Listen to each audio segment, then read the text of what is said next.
Badge off, sweetheart. Now. Officer Ryan Keller loomed over Maya Williams, his thick finger pointing aggressively at the silver credential around her neck before she could even stand up. She had been crouched near the wall, one hand reaching for a loose black cable. Her silver credential hung from her neck. A checklist was tucked under her arm. Above the tunnel entrance, the red clock blinked. 10 minutes to kickoff. Without a single question, Keller judged her on sight.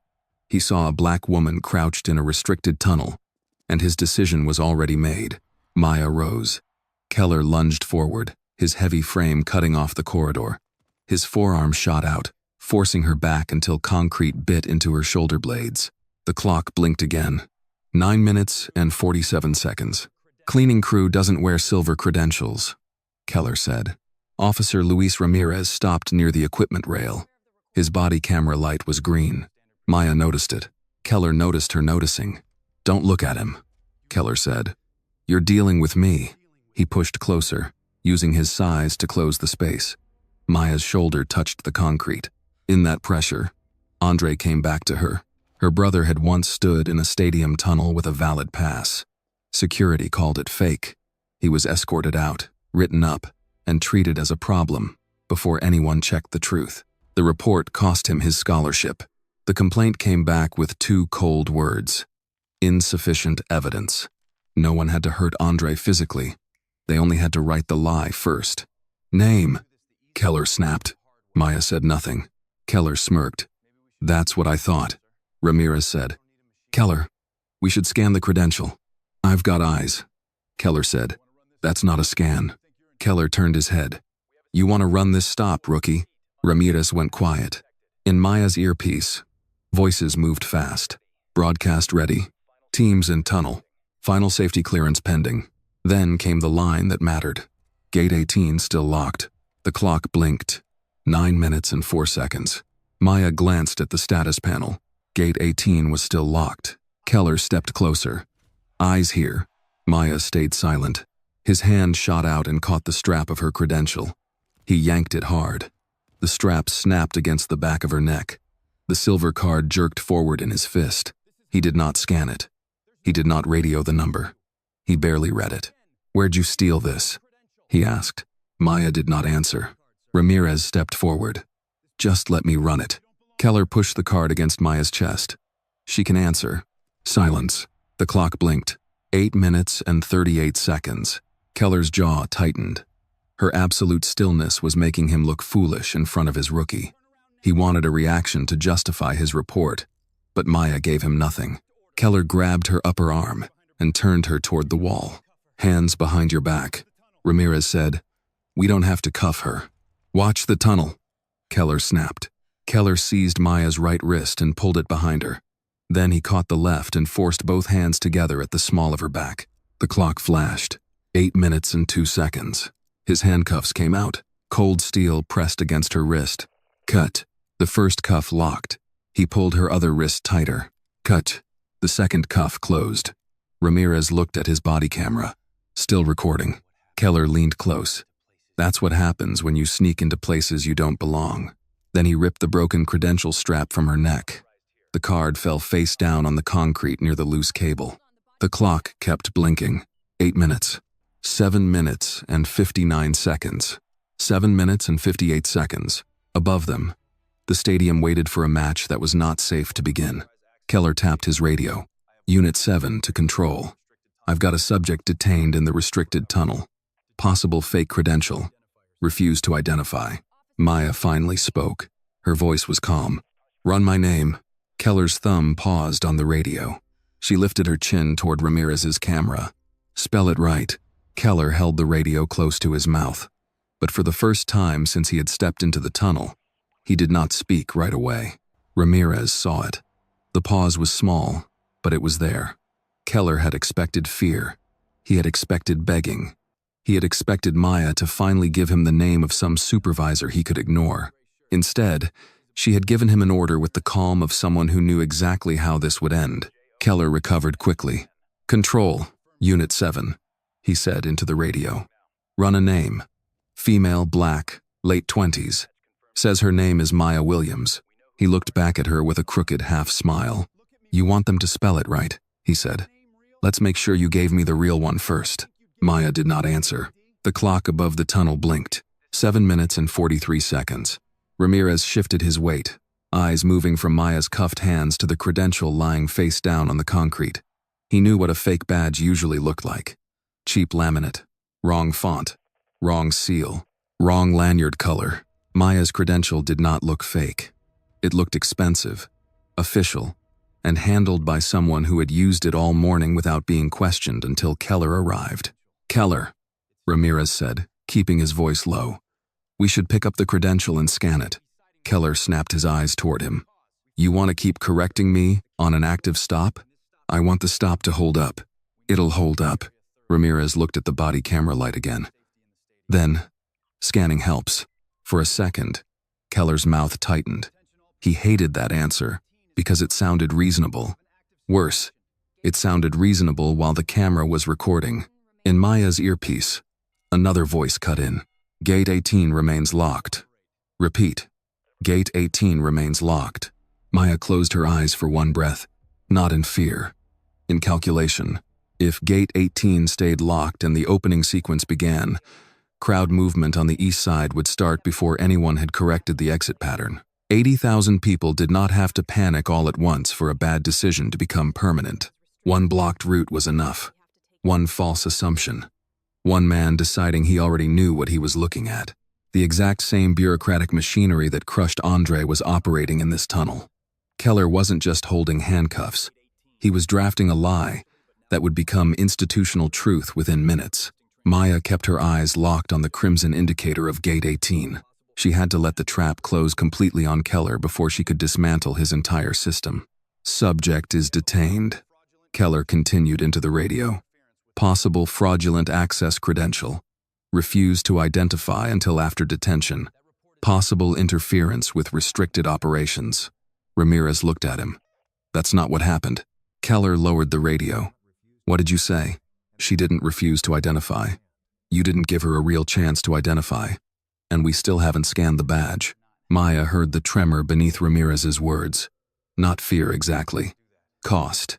He knew there would be a price for saying even that much. Keller stepped toward him, leaving Maya cuffed against the wall. "You better think carefully before you start narrating my stop." Ramirez swallowed. "My camera is already narrating it." The tunnel went quiet around them. Not completely. Radios still hissed. Footsteps still moved behind doors. The stadium above still rumbled. But inside that small space, Keller and Ramirez understood that something had shifted. The clock blinked. 6 minutes and 58 seconds. Keller bent and snatched Maya's fallen credential off the floor. He held it between two fingers as though it were dirty. "There," he said. "Happy?" Ramirez reached for his scanner. Keller pulled the credential back. "I didn't tell you to scan it. You just picked it up." "To secure evidence," Maya spoke without turning around. "Evidence is logged before it's moved, officer. You've just contaminated a federal crime scene." Keller's face hardened. "You don't get to dictate procedure to me." "I'm not dictating." Maya's voice stayed even, ice cold. "I'm observing. Keep writing your report. Control. Where's my return?" He barked into the radio.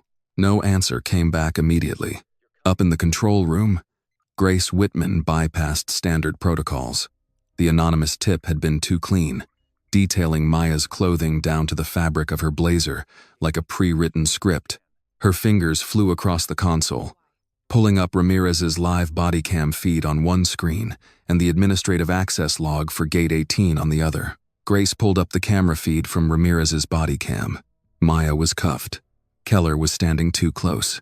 The credential was in his hand, unscanned. Grace's eyes moved to another screen. Gate 18. Locked. Her stomach tightened. Behind her, Marcus Reed said, "Keep that feed internal." Grace did not turn around. "It is internal. I mean, keep it off every main board. It's a security feed. And security feeds stay in security." Grace glanced at the access log for Gate 18. The last administrative command had come from Marcus's credentials. She did not react. She had learned years ago that the first rule of finding trouble was not letting trouble know you had found it. She opened a protected backup window and copied the Gate 18 log. Marcus stepped closer. "Grace," she kept typing. "I'm verifying the detained subject. I already told Keller to handle it."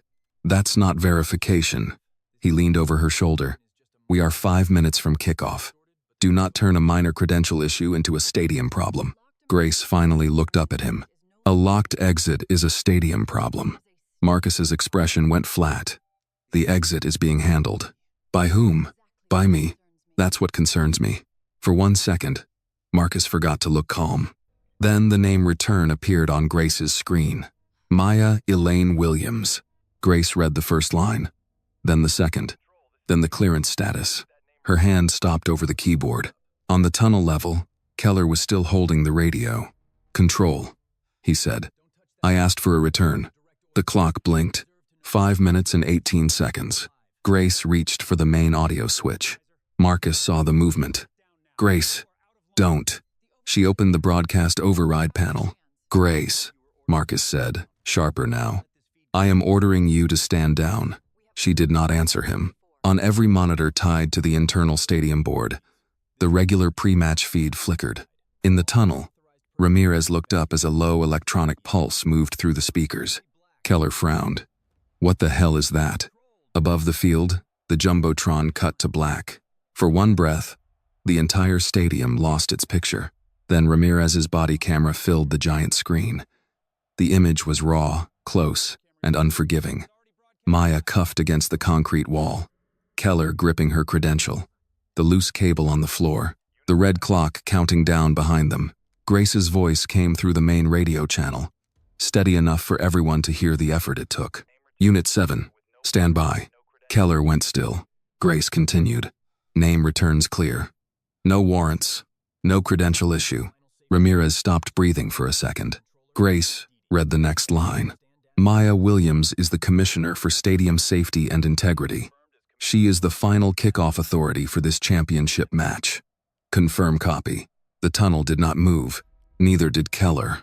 His fingers loosened around the credential as if the card had become hot in his hand. The color drained from his face slowly, leaving him staring at Maya as though the woman he had cuffed had changed shape without moving at all. Maya turned her head just enough for the body camera to catch her profile. Her voice was quiet. "Is Gate 18 open?" For 3 full seconds, no one answered her. The body camera kept broadcasting. The jumbotron showed Keller standing with Maya's broken credential in one hand and his radio in the other. His entire body froze. The hand that had been tightly gripping Maya's shoulder began to tremble violently before dropping completely limp, and the radio slipped from his fingers, hitting the concrete floor with a dull thud. Maya did not look at the radio. She looked at Ramirez. "Officer," she said, "is Gate 18 open?" Ramirez swallowed and touched his earpiece. "Control. Status on Gate 18? Grace answered at once. "Still locked." The tunnel tightened around those 2 words. Keller blinked, then seemed to remember his hands were still on Maya. His fingers had been clamped around her upper arm. They loosened all at once and fell away. He took half a step back. "Commissioner," he said, and the title came out thin. "I didn't know." Maya turned her head toward him. "That is exactly the problem." He flinched, as if the words had weight. The clock above the tunnel blinked. 5 minutes and 6 seconds. In the control room, Marcus Reed stood behind Grace Whitman, staring at the wall of monitors. Ramirez's body cam was on the main board. Keller's face was on every large screen in the stadium. Maya's name and title had gone out over the radio channel. The mistake was no longer contained. Marcus forced his voice low. "Cut the feed." Grace kept both hands on the console. "No." He leaned closer. "That was not a request. The feed is now evidence. You don't make that call." "I just did." Marcus reached past her toward the broadcast override panel. Grace slapped a lock command onto the keyboard before his hand reached the switch. The control display flashed. "External archive. Active." Marcus froze. Grace looked at him. "Everything from the last 10 minutes has already been copied." His eyes changed. Only for a second. But she saw it. Fear. Then calculation. Down in the tunnel, movement broke behind the camera. Daniel Brooks came fast from the executive corridor, his suit jacket unbuttoned, his face tight with urgency. 2 club officials trailed behind him, but could not keep up. A field reporter stood near the tunnel mouth with a live microphone clipped to his lapel and a small transmitter pack at his belt. Daniel reached him and snatched the live microphone right off the reporter's lapel. The reporter started to protest, then saw the jumbotron and shut his mouth. Daniel stepped into the body camera's view, completely ignoring Keller as he went straight to Maya. His plea for permission to start the match thundered through the high-powered loudspeaker system before 80,000 spectators and millions of television viewers. Commissioner Williams, on behalf of the club, may we have your permission to begin the match? Keller's face collapsed. The question did what Grace's announcement had not finished doing. It placed Maya above the whole event, while she stood against a concrete wall in handcuffs. Maya looked at the red clock. 4 minutes and 42 seconds. Then she looked toward the nearest camera. No. The word struck the tunnel first, then the stadium. Daniel nodded once, as if he had expected it. Maya continued. Gate 18 is locked. No match begins while 80,000 people are one blocked exit away from panic. Daniel turned to the officials behind him. Open gate 18 now. I want confirmation from control and eyes on the ground. One of them grabbed a radio and ran. Keller bent toward his fallen radio, but Ramirez stepped between him and it. Keller stared at him. Move. Ramirez's voice was quiet. Not until she's uncuffed. Keller looked toward Maya, then toward the camera, then toward the jumbotron. There was nowhere left to hide the next choice. From the control room, Marcus cut in on a private channel. His voice came through Keller's earpiece, sharp and low. Get her out of camera range, now. Keller heard the command and grabbed onto it like rescue. His hand closed around Maya's arm again. We need to move you for safety, he said. No, Maya said.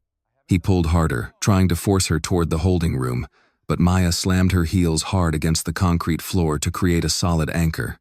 Gripping the steel edge of the doorframe with her cuffed hands, she resolutely refused to move, completely freezing his momentum, as she looked into the camera and declared, I am living evidence. Move me, and you tamper with the scene. Ramirez stepped forward. Keller snapped. Back off. Ramirez touched the front of his vest, just below the camera. This is still recording. Keller's breathing changed. Fast now. Uneven. The kind of breathing that came when a man realized the room had turned, but his pride had not caught up. Daniel's voice hardened. Officer Keller, remove those cuffs. Keller did not move. Daniel looked at Ramirez. Then you do it. Ramirez took out his key. Keller said, you open those, you answer for it. Ramirez looked at Maya's cuffed hands, then at the broken credential on the floor, then at the giant screen still showing all of it. I think I already am, he said. He stepped behind Maya and unlocked the first cuff. Cut. Maya drew one wrist free. Ramirez unlocked the second. Cuck. Maya brought her hands forward. With absolute decisiveness, she firmly straightened her crooked blazer collar, bent down to pick up the torn credential from the concrete, and looked directly into the camera on Ramirez's chest to order the match delayed. Delay the match, she said. Open gate 18. Lock all security logs. Preserve every camera angle. Nobody touches the system without my authorization. Grace answered through the stadium audio. Confirmed. Maya turned toward the control room, camera mounted above the tunnel. Mr. Reed, she said. Step away from the keyboard. In the control room, Marcus slowly lowered his hand from the console. On the red clock, the countdown continued. But for the first time all night, the match was no longer in charge. Maya was. Grace Whitman did not take her eyes off the control panel. Marcus Reed stood 3 feet behind her, close enough for her to feel the pressure of his silence. The order had been given. The logs were locked. The body camera feed was still live. Gate 18 was still red on the board. She keyed the radio. East Operations, this is Control. I need physical confirmation at Gate 18, not a screen confirmation. I want eyes on the gate. A voice came back fast.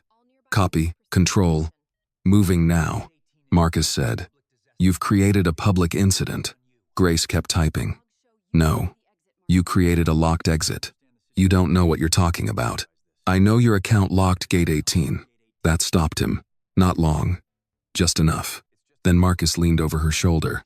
Administrative holds happen all the time before kickoff. Not on a primary exit. It was temporary. Then why did you try to edit the log after Commissioner Williams called it out? Marcus did not answer. On the main monitor, Maya stood in the tunnel with the torn credential in her hand. Ramirez remained beside her. Keller stood a few steps away, his face entirely drained of color as he remained paralyzed under the gaze of 80,000 people. The stadium announcer had gone silent. The broadcast team had no script for this. There was only the body camera feed, the red clock, and the sound of radios starting to wake up across the building. Grace switched channels.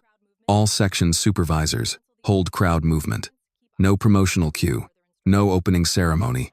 Keep aisles clear and await further instruction. Daniel Brooks, still in the tunnel with the stolen microphone clipped awkwardly in his hand, lifted it toward his mouth. Grace, can they hear me? They can, she said. Daniel looked at Maya. What do you want me to say? Maya did not hesitate. No emergency language, no panic words. Tell them there is a safety delay and ask everyone to remain in place. Calm voice.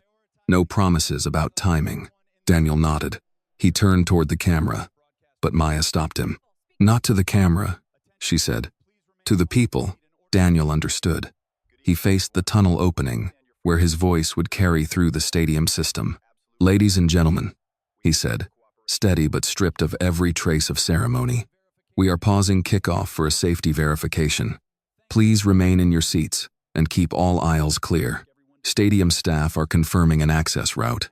There is no need to move. Thank you for your patience. Above them, the sound changed. The restless roar softened into pockets of voices, then into a lower, confused murmur.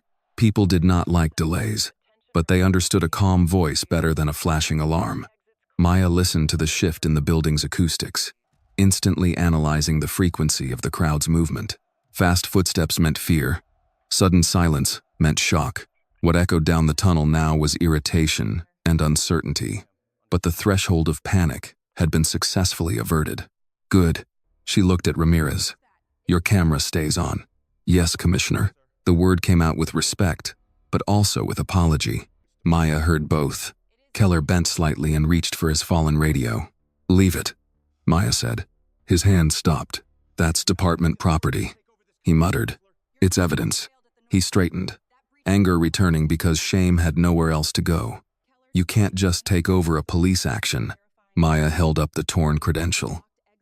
This stopped being your police action when you detained final safety authority without verifying identity, ignored a locked exit, mishandled a credential, and tried to move me out of camera range after your superior ordered you not to. Keller swallowed. I didn't know who you were. Maya stepped closer. Not enough to threaten him. Only enough to make him hear her without the microphone. My title was never the test. Your procedure was. He looked away first.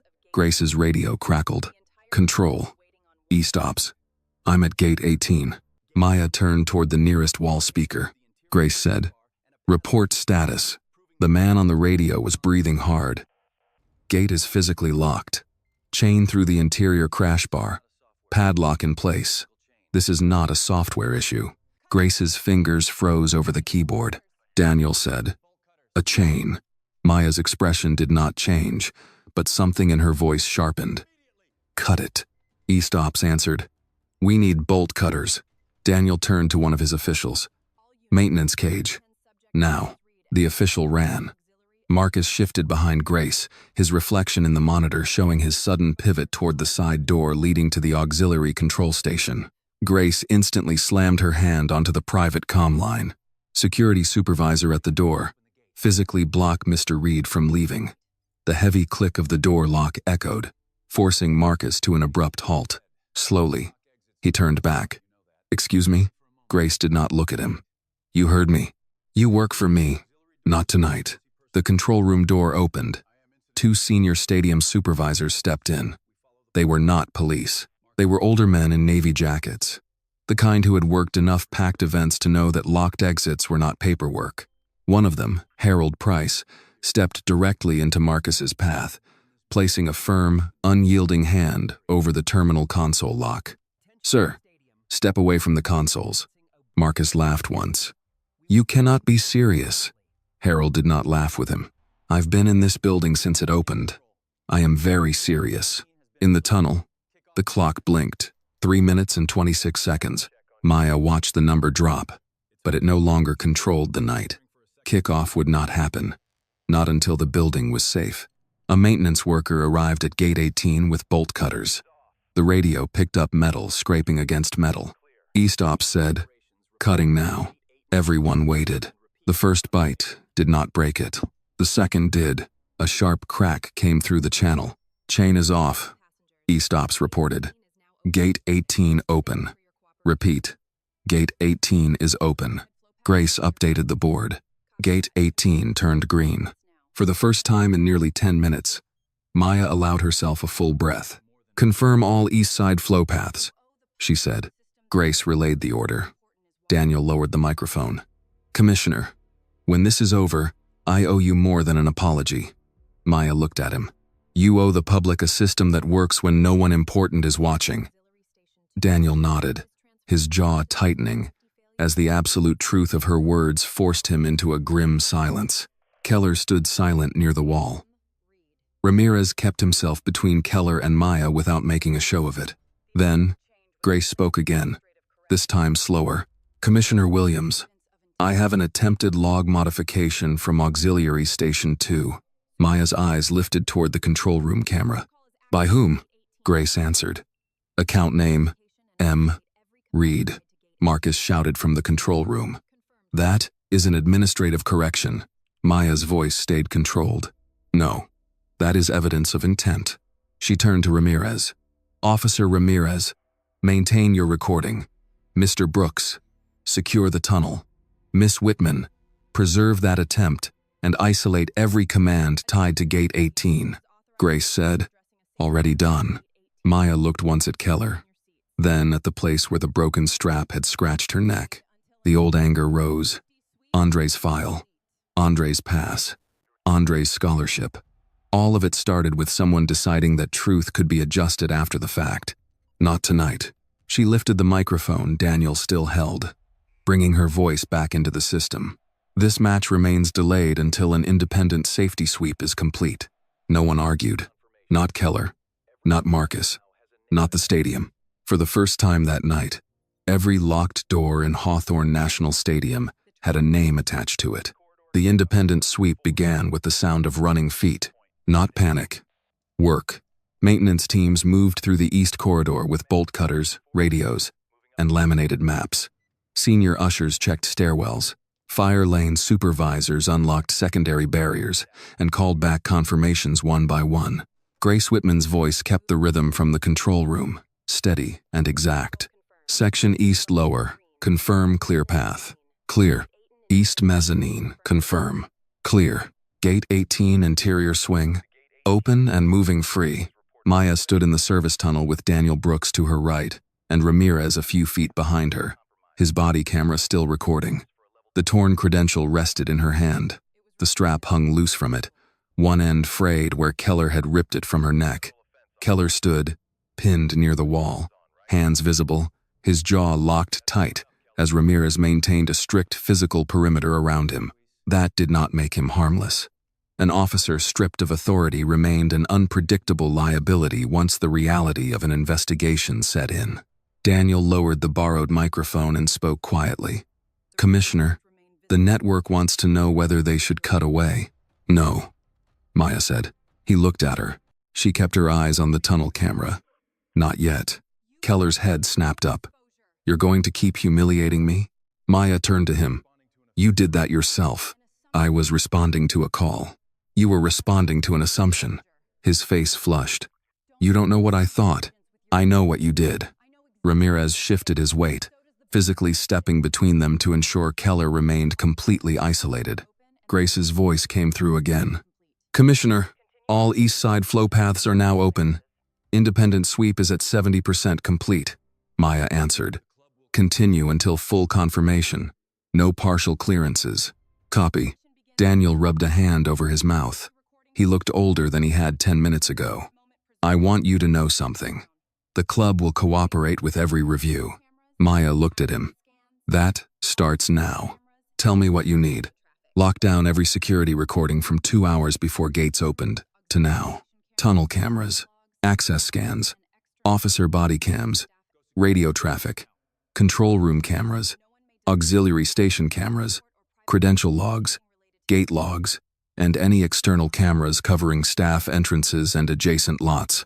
Daniel nodded to one of his officials. Do it, Maya added. No one deletes, edits, exports, or privately copies anything. The official stopped moving and looked back. Maya's voice stayed level. Evidence does not belong to whoever reaches it first. Daniel pointed down the corridor. You heard her. Keller gave a short, bitter laugh. Evidence. You keep saying that like I committed a crime. Maya stepped toward him. Not close.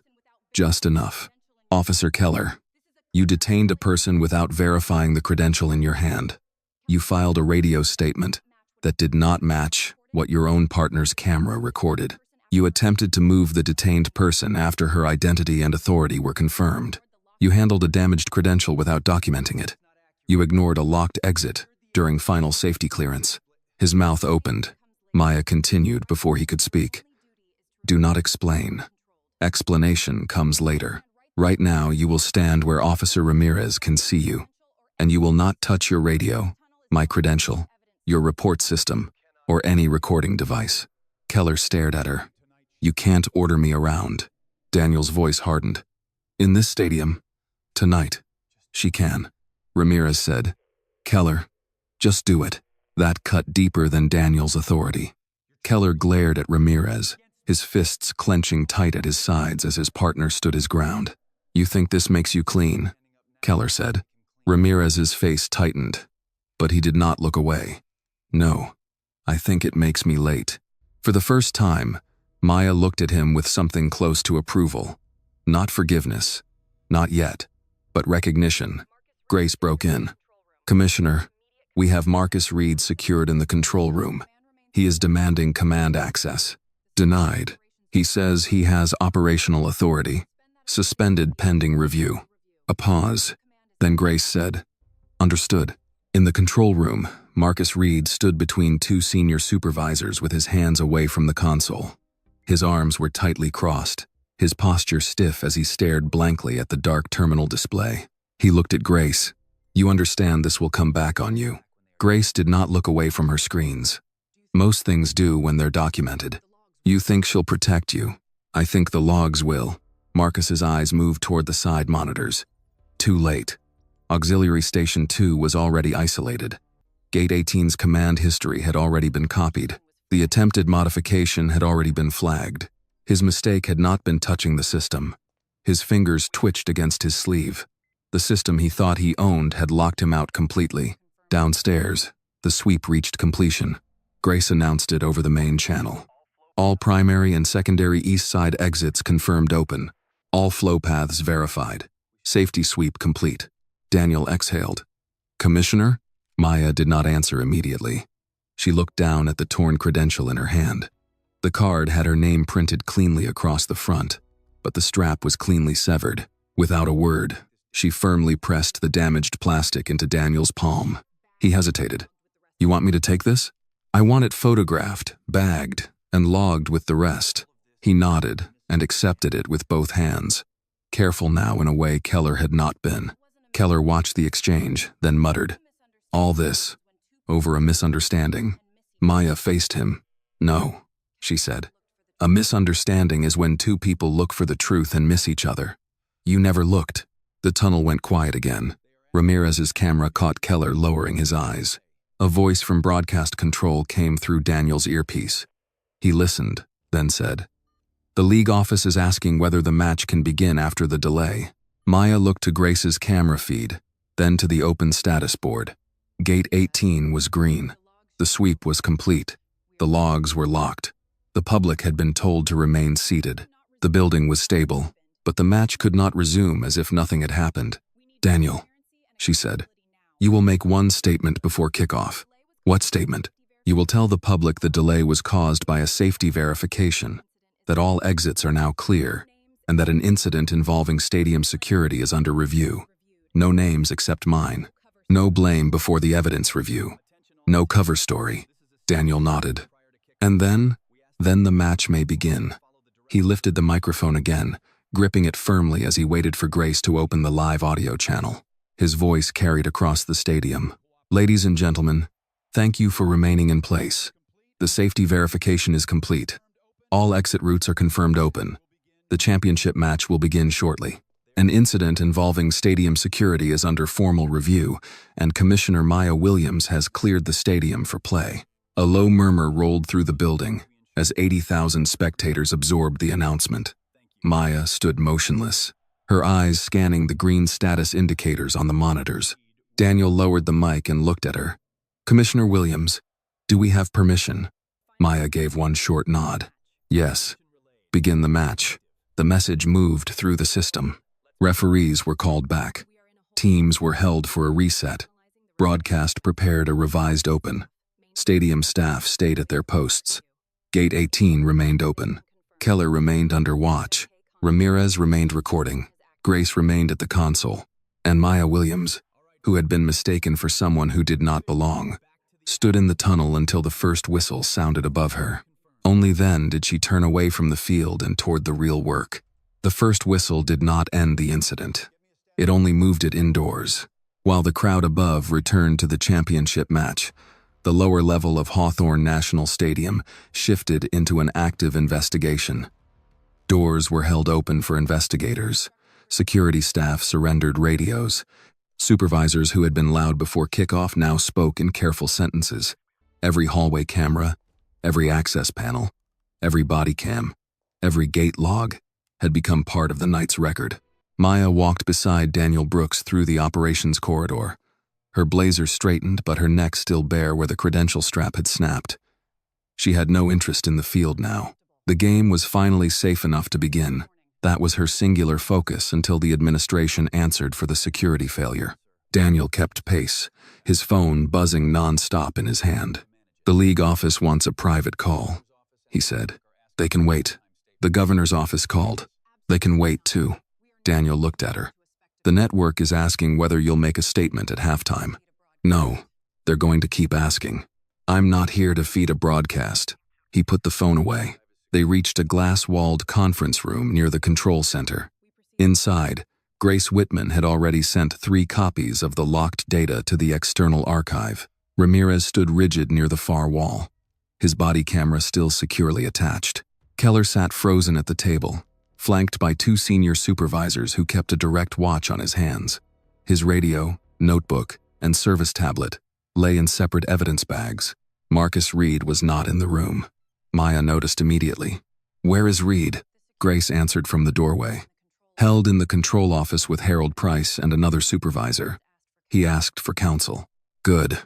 No one interviews him without counsel present, and no one lets him near a keyboard. Daniel glanced at Harold through the glass. Done. Maya entered the conference room, her sharp presence instantly drawing Keller's eyes before he guiltily dropped his gaze back to the table. She did not sit. Officer Keller, she said, you are not being questioned right now. You are being instructed. Do not discuss the incident with Officer Ramirez, Mr. Reed, stadium staff, or anyone outside legal counsel. Do not attempt to access any report system. Do not contact control. Do you understand? Keller stared at the evidence bags. Am I under arrest? That is not my decision tonight. Then whose decision is it? The independent investigators. Keller gave a dry laugh. So, that's what this is now. Maya held his stare long enough to stop the laugh. That is what it should have been from the second I became the complainant. Ramirez looked up. Keller noticed and snapped. Don't look relieved. You were there too. Ramirez's face tightened. I know. That answer changed the room more than any denial would have. Keller had expected excuses. Ramirez gave him none. Maya turned to Ramirez. Your body cam stays sealed. You'll give a written statement after you speak to representation. Ramirez nodded. Commissioner, I should have stopped it sooner. You should have, Maya said. The words were plain. No comfort. No cruelty. Ramirez took them like a man who knew he had earned them. Maya continued. But you kept the camera running. You corrected the record while it mattered. Tell the truth in the same order it happened. Do not polish it. Do not protect yourself. Do not protect him. Ramirez swallowed. Yes, ma'am. Grace stepped in with a tablet. Commissioner. I pulled the initial call audio. It came into the security channel 3 minutes before Keller approached you. Maya took the tablet but did not play it yet. Was the number registered? Prepaid. No name. Tower? Near the stadium district. I requested carrier preservation through legal. Daniel said, how fast can we get that? With emergency preservation. Tonight. Full subscriber data needs process. Maya handed the tablet back. Preserve first. Process later. Grace hesitated. Maya saw it. What else? Grace looked toward the control room. The caller used internal phrasing.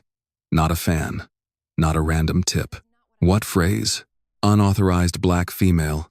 In restricted tunnel. Might be posing as technical staff. Keller shifted in his chair. Maya turned slowly toward him. Did dispatch give you those exact words? Keller's mouth tightened. I responded to what I was given. That is not what I asked. I don't remember the exact phrasing. Ramirez spoke quietly. I do. Keller looked at him with open warning. Ramirez did not stop. The call. Said dark blazer, silver badge, black female, possible fake credential. It sounded like someone was aiming us. Grace nodded. That's how it sounded in control too. Maya firmly gripped the back of a chair, her knuckles whitening as the room felt the razor-sharp anger beneath her absolute control. Then this was not only a bad stop. Someone built the stop. Daniel's face hardened. Reed? Maya did not answer too quickly. Maybe. Grace looked at her. His account locked gate 18. His account tried to edit the log after you called it out. That proves the gate issue, Maya said. It does not prove the call. Daniel frowned. You think someone else did it? I think evidence gets to speak before we do. Keller muttered. Funny. Wish I'd gotten that courtesy.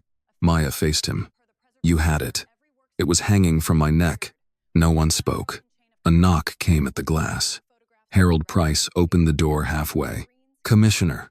Reed is demanding that the match operations board be returned to his authority. Maya looked at Grace. Is he still employed in that function? Grace said. Technically, unless Mr. Brooks suspends him. Daniel did not hesitate. Marcus Reed is suspended from all operational authority pending review. Effective now. Harold nodded. I'll inform him. Harold, Maya said. He stopped. Have someone photograph every workstation he used tonight.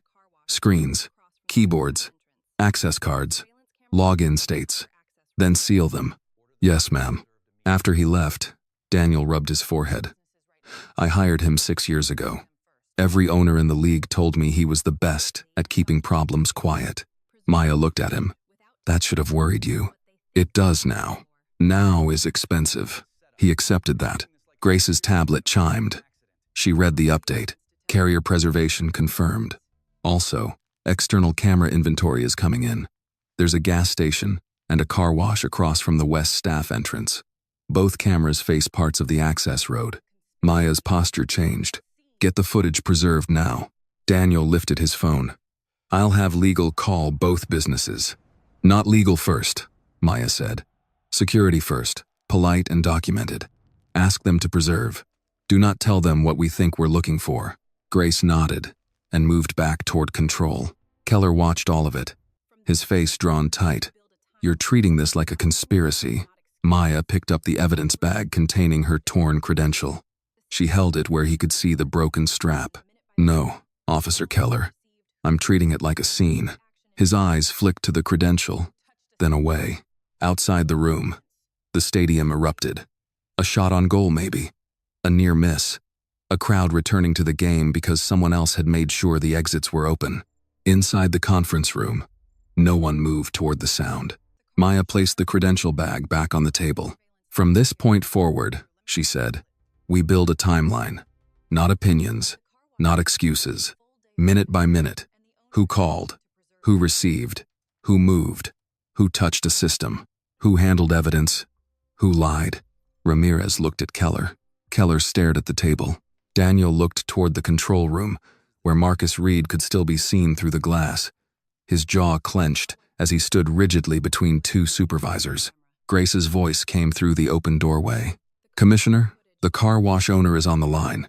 He says his cameras keep a full day of footage and he is willing to preserve it." Maya did not smile, but her sharp nod signaled the next phase of the investigation. "Tell him," she said. "We'll need everything from the hour before kickoff." Grace Whitman stayed on the line with the car wash owner, while Daniel Brooks sent 2 stadium supervisors to collect the footage in person. She did not say Marcus Reed's name. She did not mention the false call.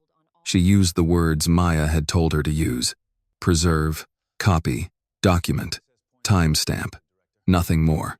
Across the glass, Marcus watched her mouth move. He could not hear the call, but he understood enough. His face lost another degree of color. Harold Price stood near him with arms folded. "Mr. Reed, please step away from the door." Marcus did not move.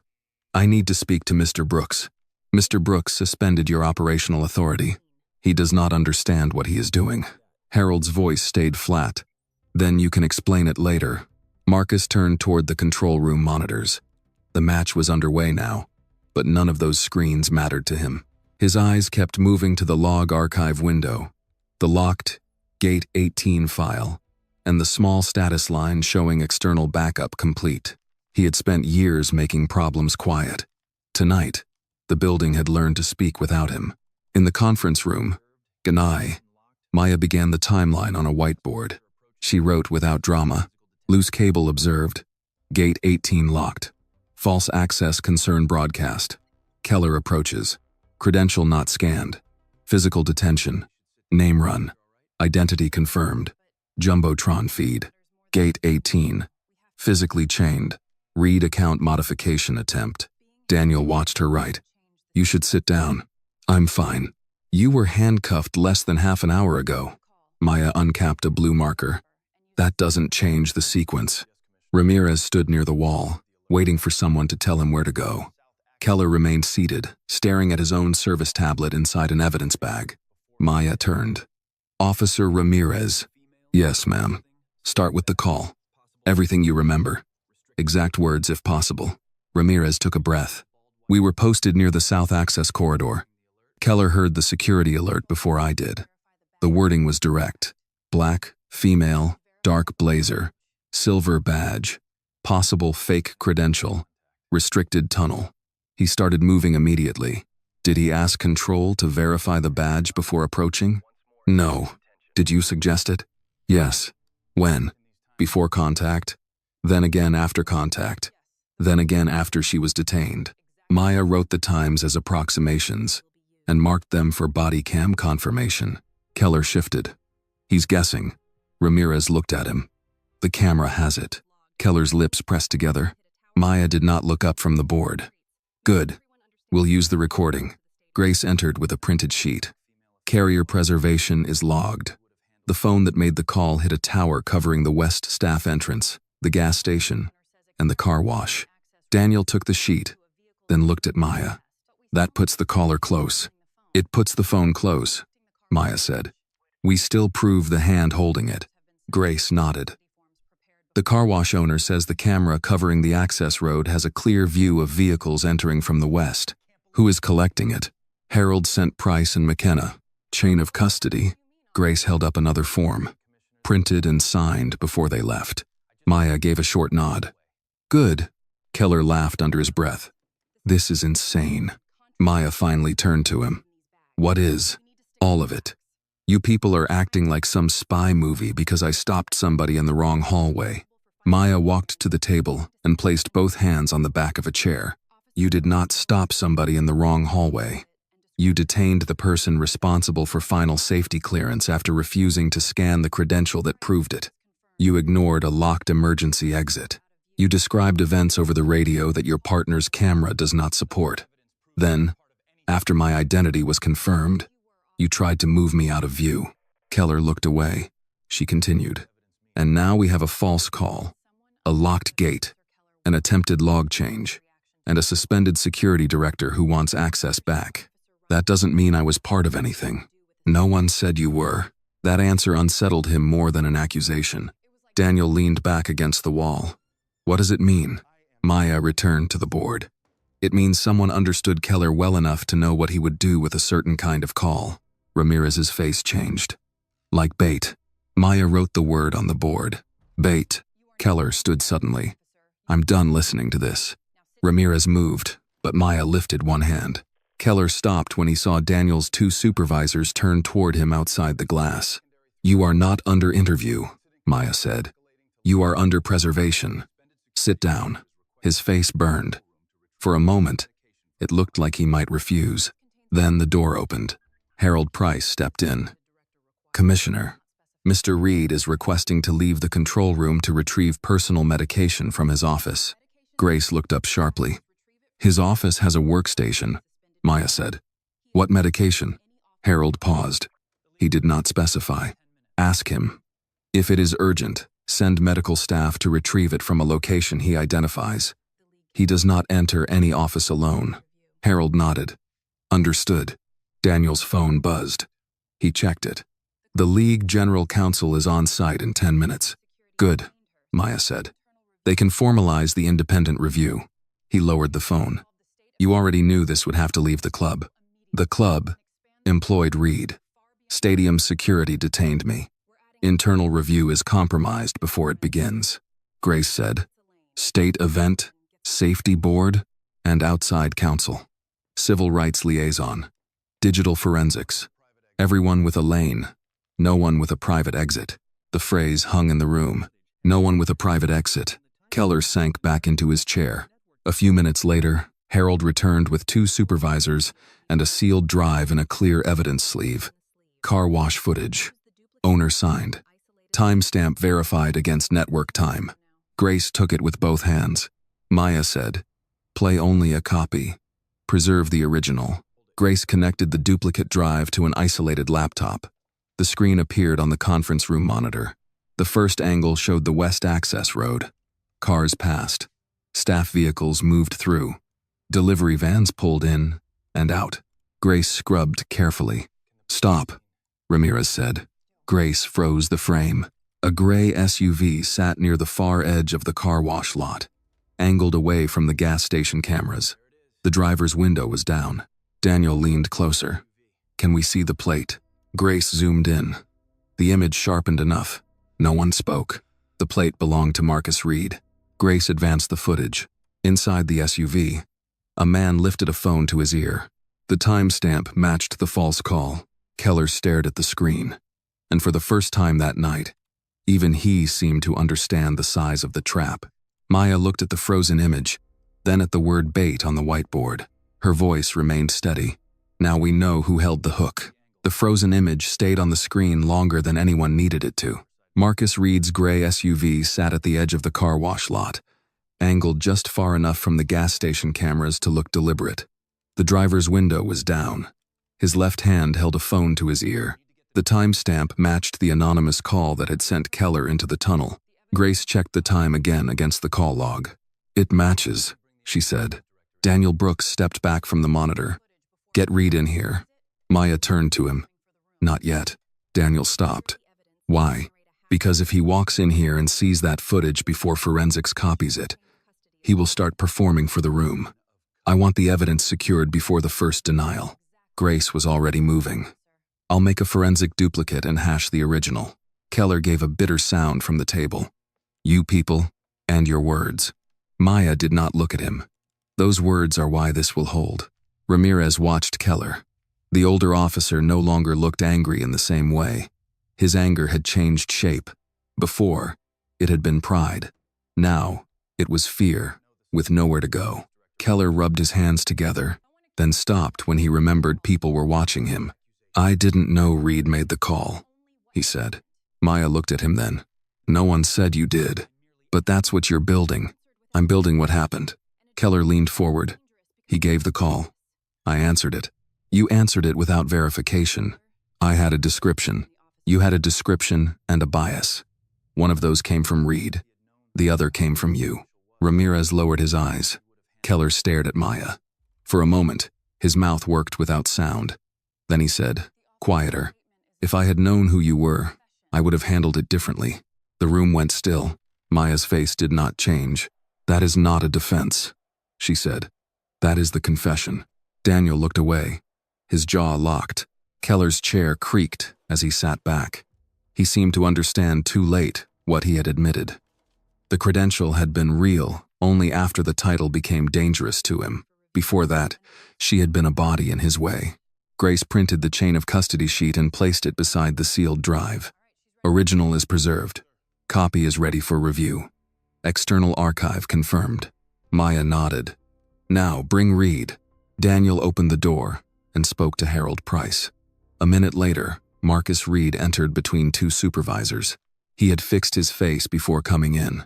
Calm, offended, administrative. The kind of expression men used when they expected procedure to protect them from truth. He glanced once at Keller, once at the evidence bags, then at Maya. "Commissioner Williams," he said, "I believe this has gotten far out of hand." Maya stood beside the monitor. "Sit down, Mr. Reed.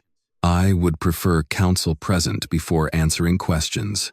You are not being questioned. You are being shown why your access remains suspended." Marcus hesitated. "I have an obligation to stadium operations."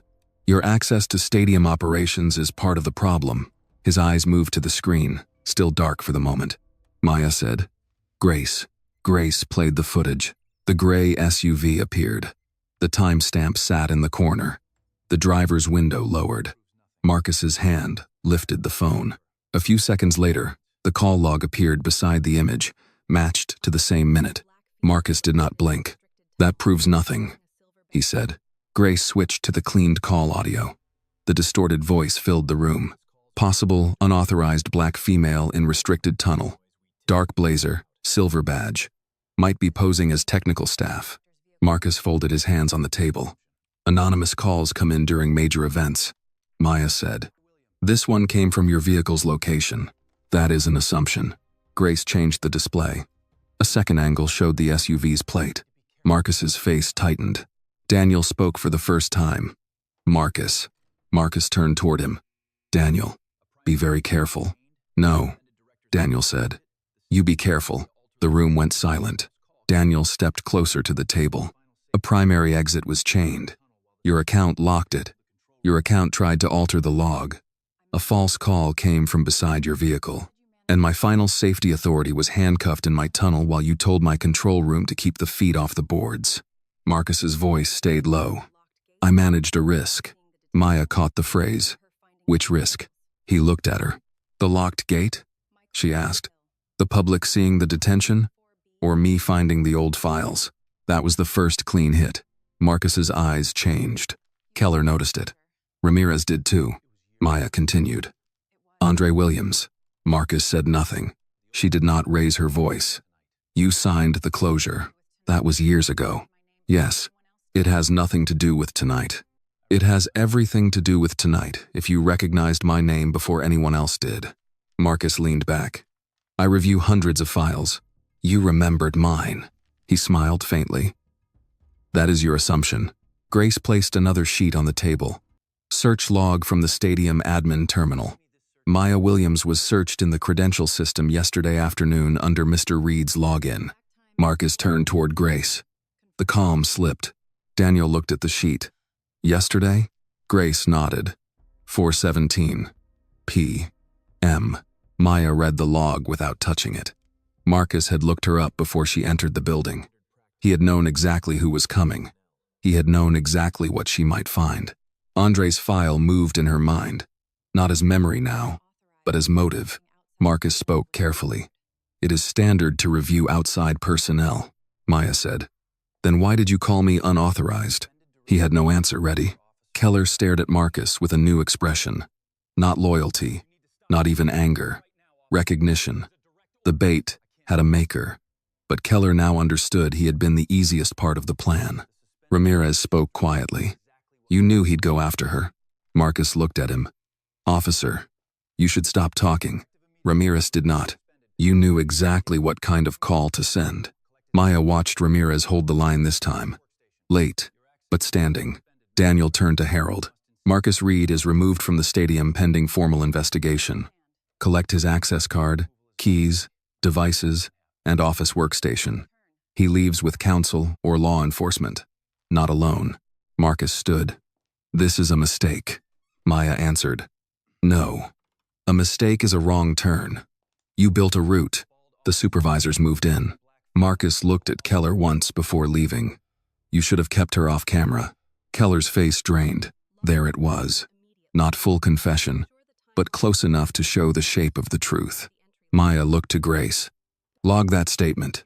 Grace was already typing. Logged. Marcus was escorted out of the room. For a few seconds, no one spoke. The stadium roared above them at something happening on the field. But down below, the game felt far away. Daniel looked at Maya. What now?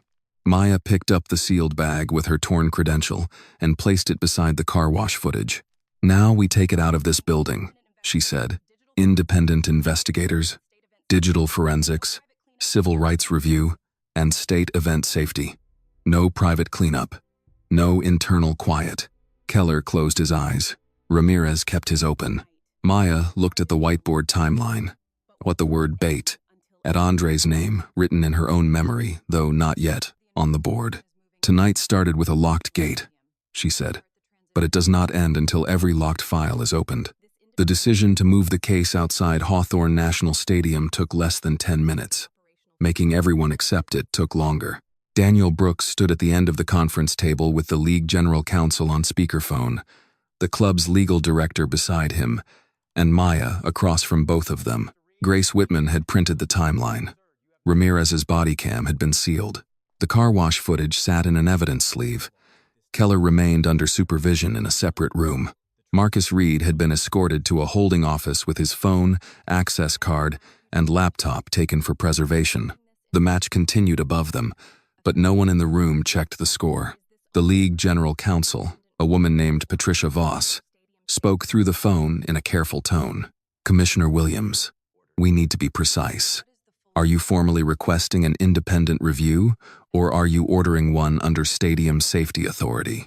Maya answered without looking at Daniel. Ordering one. Patricia paused. Scope, full event security conduct, Gate 18 access control, credential verification failure, detention of final safety authority, attempted log modification, anonymous call origin, prior complaint closures under Marcus Reed involving credential disputes, removals, isolation of ticketed or credentialed persons, and arrests outside procedure. Daniel's legal director looked up. Prior complaint closures? Maya turned to him. Yes. He hesitated. That expands the matter beyond tonight. That is the point, Patricia said. We'll need a written directive. You'll have it before the final whistle. Daniel looked at Maya. How far back? Maya did not answer immediately. She thought of Andre's file.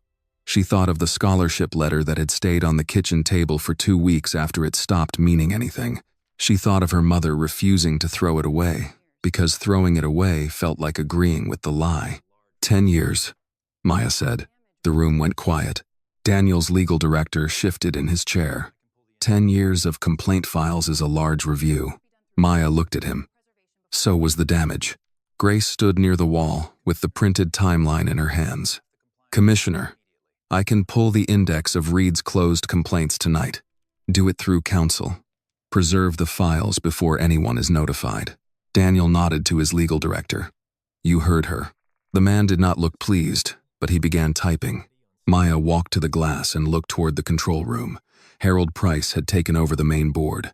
A younger technician sat beside Grace's station, careful not to touch anything outside his assigned channel. The building was functioning without Marcus Reed. That mattered. A system that needed one man too badly was always vulnerable to that man. Ramirez appeared at the doorway. Commissioner? Maya turned. Yes. They moved Keller to Security Office 3. He's asking if he can file his incident report. No.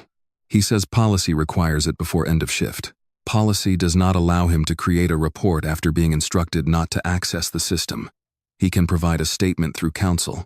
Ramirez nodded, but did not leave. Maya studied him. What is it? He lowered his voice. He told the supervisor, "I'm trying to save myself by lying." Daniel looked up, but Maya lifted one hand before he spoke. "Are you?" she asked. Ramirez absorbed the question. "No." "Then write what happened. Not what makes you look brave. Not what makes him look worse. What happened?" He nodded. "I should have stopped him at the wall." "Yes." The answer landed hard, but Ramirez did not flinch. Maya added, "And after that, I kept the camera on. I challenged the scan. I opened the cuffs, put it in that order. The failure first, then the correction." Ramirez's face changed. Not relief. Responsibility. "Yes, ma'am." He turned to leave, then stopped. "Commissioner?" Maya waited. "When Grace put my camera on the Jumbotron, I thought my career was over. It may change. That's not the same as over." "No." He nodded once and left. Daniel watched him go. "You're hard on him." Maya returned to the table. "He was late, but not useless." "No, that matters too." Patricia Voss spoke from the phone. "Commissioner, State Event Safety can have a team on site before midnight. Civil Rights Liaison in the morning. Digital Forensics can start remotely if we give them secure access. Give them read-only access tonight. Physical collection under chain of custody." "Understood." Grace stepped closer to Maya and set a folder on the table. "Initial complaint index." Maya did not open it yet. "How many?" Grace exhaled. 31 under Reed's review authority. 17 closed as insufficient evidence. 11 involved Black or Latino fans, staff, vendors, or credentialed workers. 6 include some form of past dispute. Daniel shut his eyes. Maya opened the folder. The names were listed in neat rows. Last name, first name, date, incident type, disposition, reviewing official. Reed's name appeared again and again. Then she saw it. Williams, Andre. Her hand stilled on the page. Grace noticed. "I'm sorry." Maya did not answer. The conference room fell away for a moment. She saw Andre at the kitchen table, still wearing the team hoodie after the school had already pulled him from the roster. He had stared at the wall while their mother argued on the phone with a dean who kept saying pending review. Andre had not cried. That had been the worst part.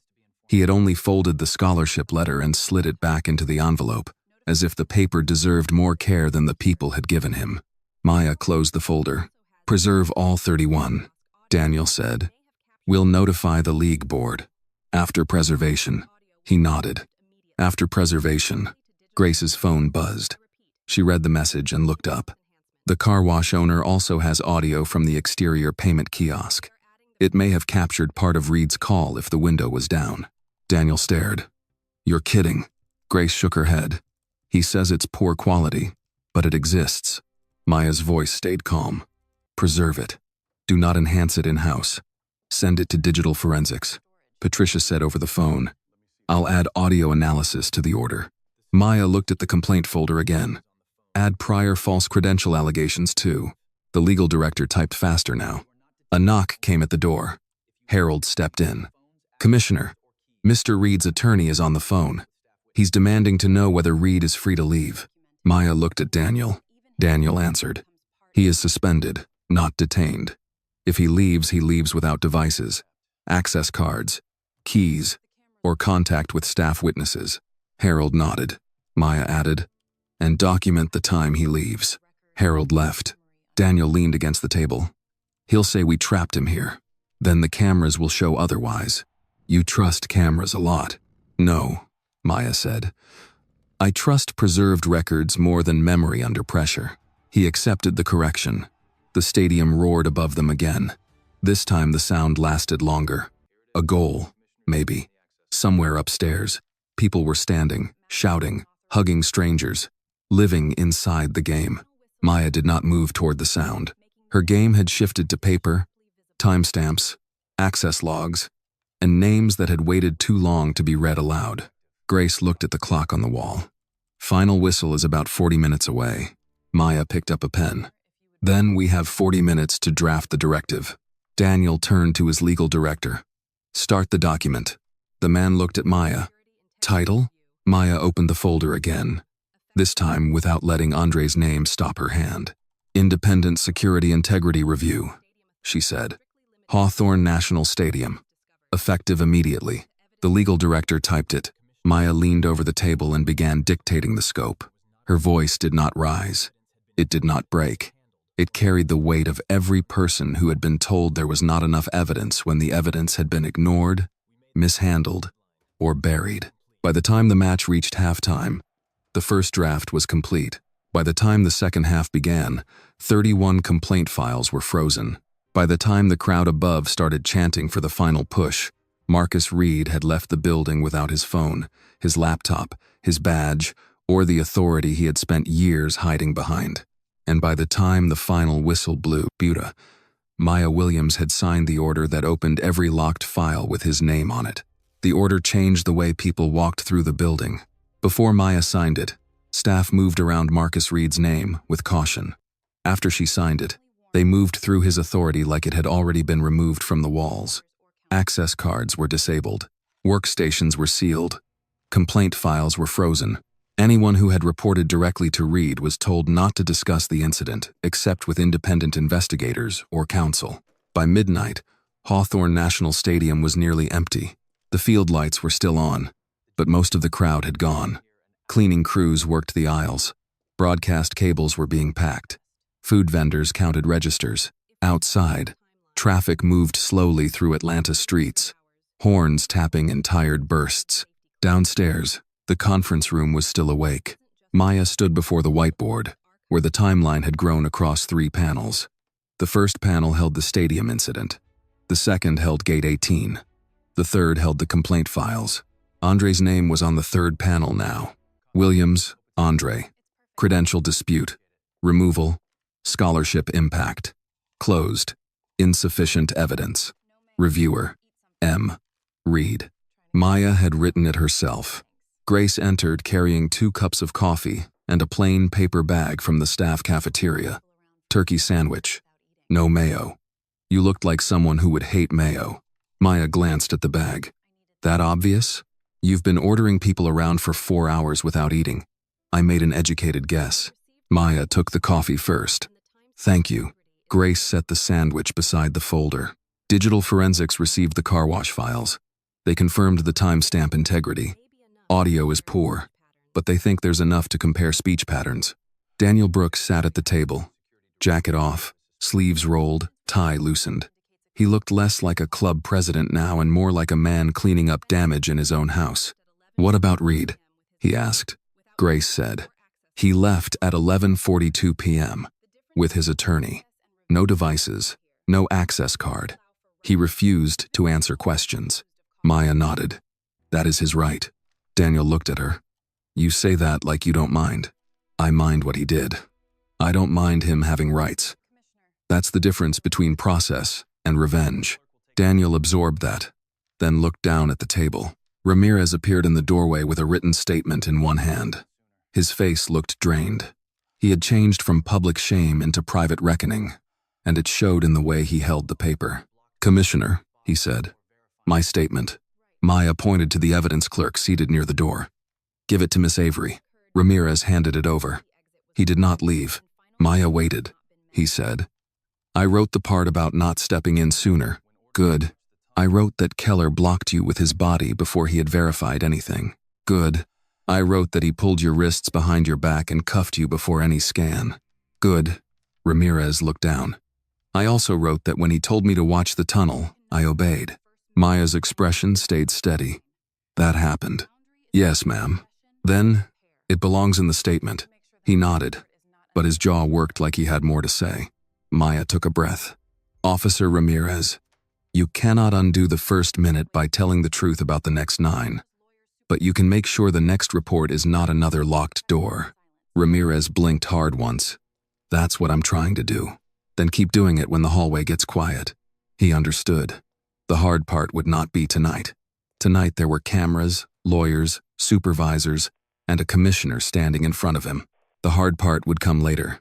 In locker rooms, parking lots, roll calls, and small looks from men who preferred silence because silence protected them. Ramirez left without another word. Grace watched him go. He'll pay for crossing Keller. Maya opened the paper bag and took out the sandwich. Maybe. You don't sound surprised. I'm not. Does that ever get easier? Maya looked at Andre's name on the board. No. But sometimes people stop calling it the price of doing the right thing and start calling it the cost of the wrong thing lasting too long. Daniel's phone buzzed. He read the message and leaned back. The first headlines are up. Maya did not reach for her own phone. Grace did. Her face tightened as she scrolled. Some are calling it a racial profiling scandal. Some are calling it a stadium safety failure. One says, handcuffed commissioner delays championship. Daniel said, that one sounds like they missed the point. No, Maya said. They found the easiest point. Grace lowered the phone. Do you want a media response tonight? Short statement. Written. No interview. Daniel reached for a pen. What should it say? Maya answered without hesitation. Tonight's delay occurred because a required safety exit was locked and final clearance had not been met. During that delay, a credentialed official was wrongfully detained before verification. All records have been preserved, and an independent review has been ordered. The focus now is safety, accountability, and the truth. Daniel wrote quickly. Anything else? Yes. Do not call it unfortunate. He looked up. Unfortunate is rain, Maya said. This was conduct. Grace gave a small nod. I'll draft it. Avery, the evidence clerk, approached the table with a sealed envelope. Commissioner, this came from records. Complaint file copies are frozen. Original files remain in archive. This is the Andre Williams Index packet only, as requested. Maya looked at the envelope. For a moment, she did not take it. Daniel stood. We can give you the room. No. Her voice was quiet, but final. She took the envelope and opened it. Inside were copies of the old complaint summary, the incident report, the credential scan record, and the disposition memo. The scan record was the first thing her eyes found. Andre Williams. Access valid. Entry authorized. Maya held the page still. There it was. Not emotion. Not memory. Not family loyalty. Data. Valid. The report that ruined him had said the opposite. She turned to the disposition memo. Reviewer. Marcus Reed. Finding. Insufficient evidence. Corrective action. None. Maya read the line twice. Grace stood very still. Daniel looked away, giving her privacy without leaving the room. Maya placed the valid scan record beside the old finding. 2 pages. 2 truths. Except one had been ignored long enough to damage a life. She picked up her phone for the first time that night. Her thumb hovered over Andre's name. Then she put the phone down. Not yet. He deserved more than a midnight call from a stadium basement while the story was still raw. He deserved the official finding. He deserved paper. He deserved the words written correctly this time.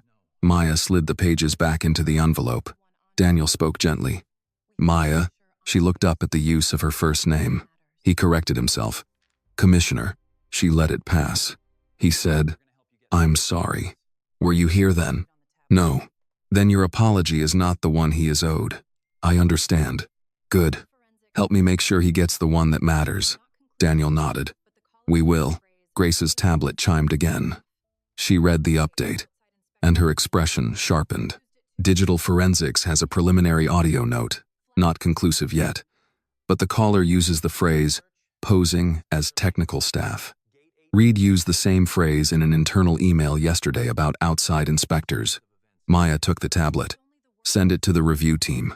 Already did. Daniel pushed back from the table. So he searched your name yesterday. Wrote about outside inspectors. Locked gate 18. Made a call from near the car wash. Then tried to edit the log after you exposed the gate. Maya closed the tablet. That is the working sequence.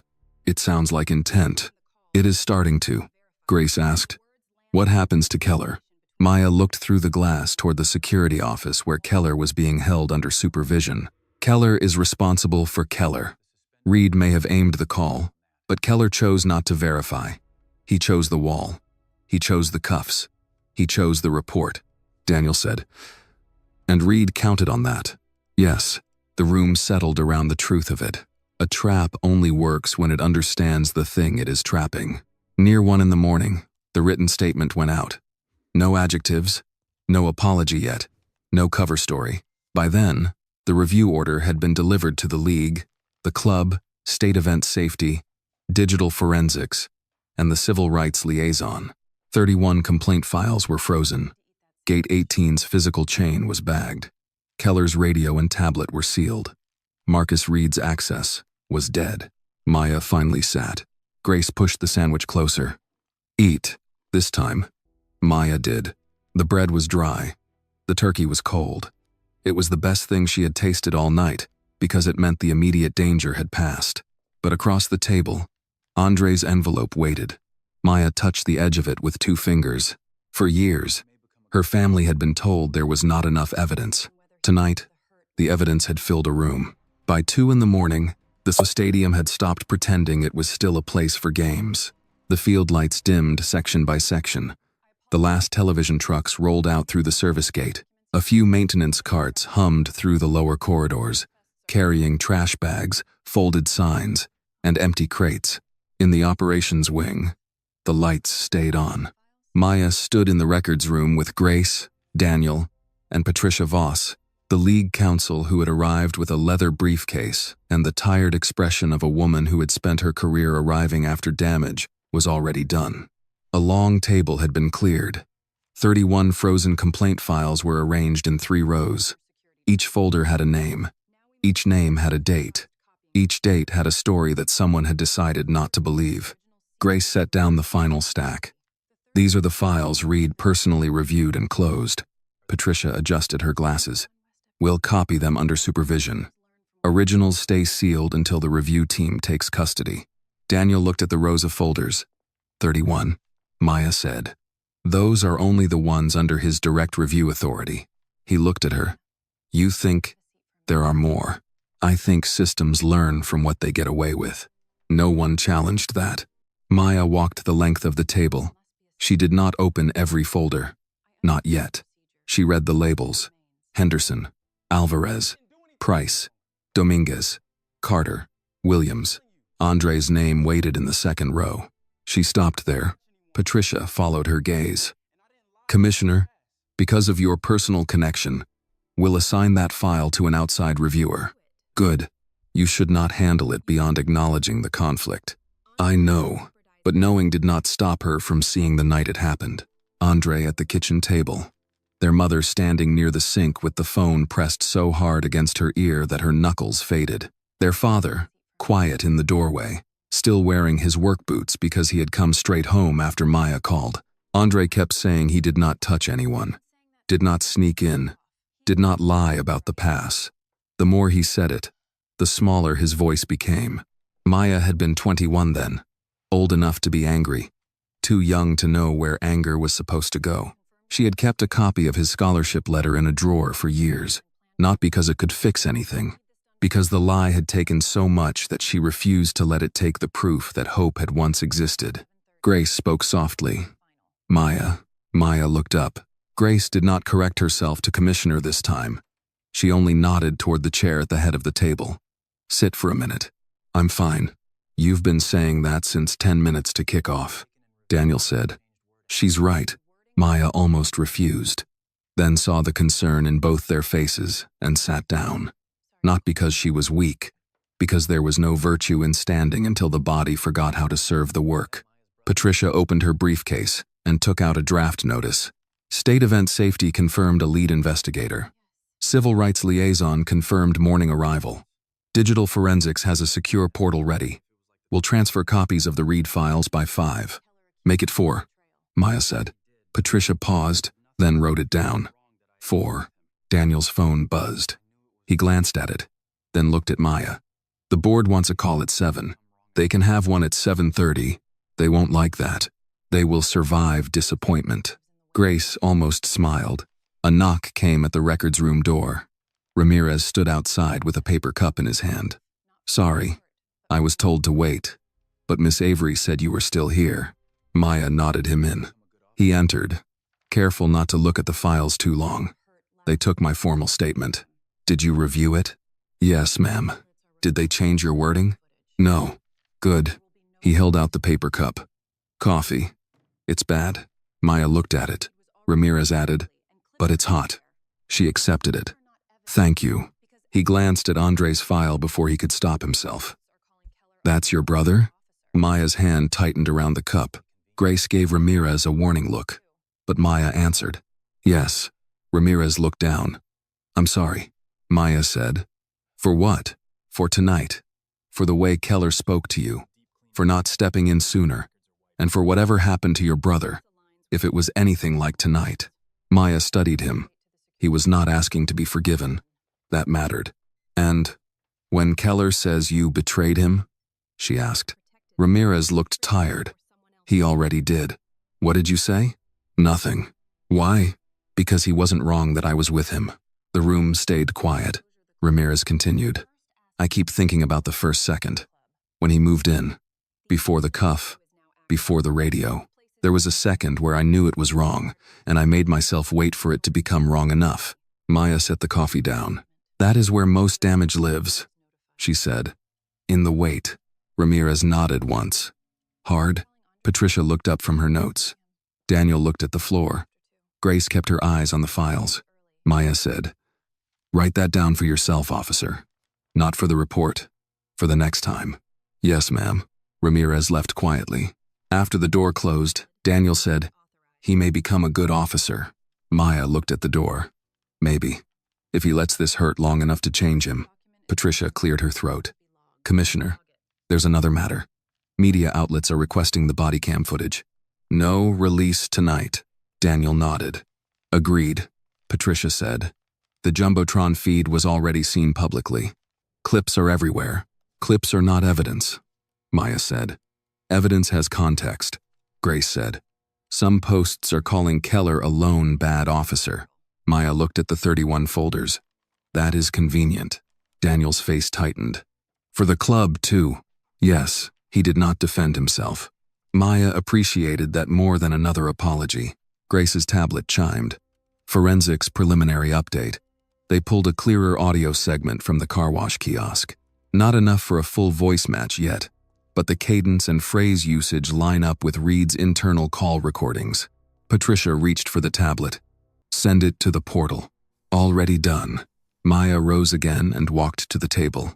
She stopped at Andre's folder but did not open it. Instead, she turned to Daniel. Tomorrow, when the board asks how to protect the club, tell them this. The club is protected by telling the truth before someone else proves it. Daniel nodded. I will. And when they ask how much exposure we have, tell the truth. No, Maya said. First ask how many people were exposed to us. Daniel absorbed that. His shoulders dropped a little. Understood. Patricia finished signing the transfer notice. Commissioner, the independent review is active. From this point, you are a witness regarding the detention and a referring authority regarding safety. That's how it should be. You'll need to give your own statement. I will. When? Maya looked at the clock on the wall. After Andre is notified. Grace softened. You're calling him tonight? No. I'm going to see him. Daniel checked the time. It's after 2. He works early. Grace asked. Where? Maya picked up the copy of the valid scan record from Andre's packet. A community recreation center on the south side. No one spoke for a moment. Maya folded the page into a clean envelope. Not the whole file. Just the line that mattered first. Access valid. Entry authorized. Patricia watched her. That document is part of the record. This is a certified copy. It should be logged. Maya handed it to her. Then, log it. Patricia did, then returned it. At 3:12 in the morning, the first transfer batch went out. At 3:20, Grace confirmed the Reed files were mirrored in the secure portal. At 3:30, Daniel signed the club's cooperation order.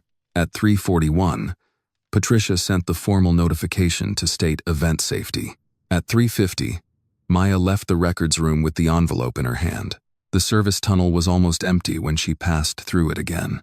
The loose cable was gone. Gate 18 was open. Keller was nowhere in sight. The place where her credential had fallen had been marked, photographed, and cleaned. She stopped for only a second, not to relive it, to measure what had changed. Then she walked out toward the loading dock. where the first gray line of morning was beginning to show over Atlanta. In her pocket, her phone buzzed with messages she had not answered. In her hand, Andre's truth waited on paper, and for once, the paper was on his side. The community recreation center opened before sunrise because older men liked to walk the indoor track before the heat settled over Atlanta. Maya arrived at 4:38 in the morning with the envelope inside her coat pocket and no credential around her neck. The center sat behind a grocery store and a small church with a hand-painted sign out front. A few pickup trucks were already in the lot. One city bus hissed at the corner, doors opening for a woman in scrubs carrying a lunch bag. Maya parked and sat for a moment. She had faced Keller in a tunnel. She had ordered a championship match delayed. She had looked Marcus Reed in the eye while his plan came apart.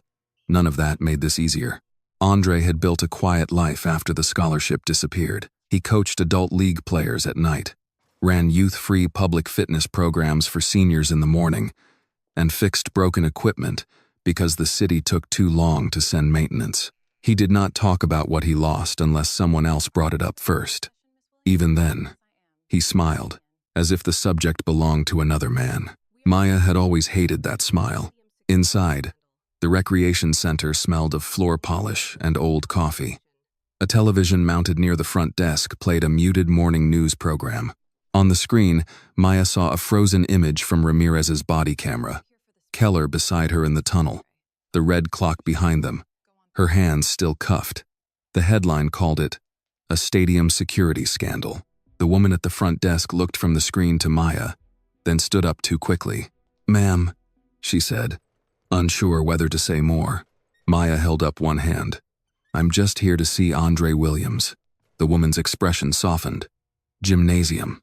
Maya nodded and walked down the hall. Andre was alone in the gym, pushing a rack of folding chairs toward the wall.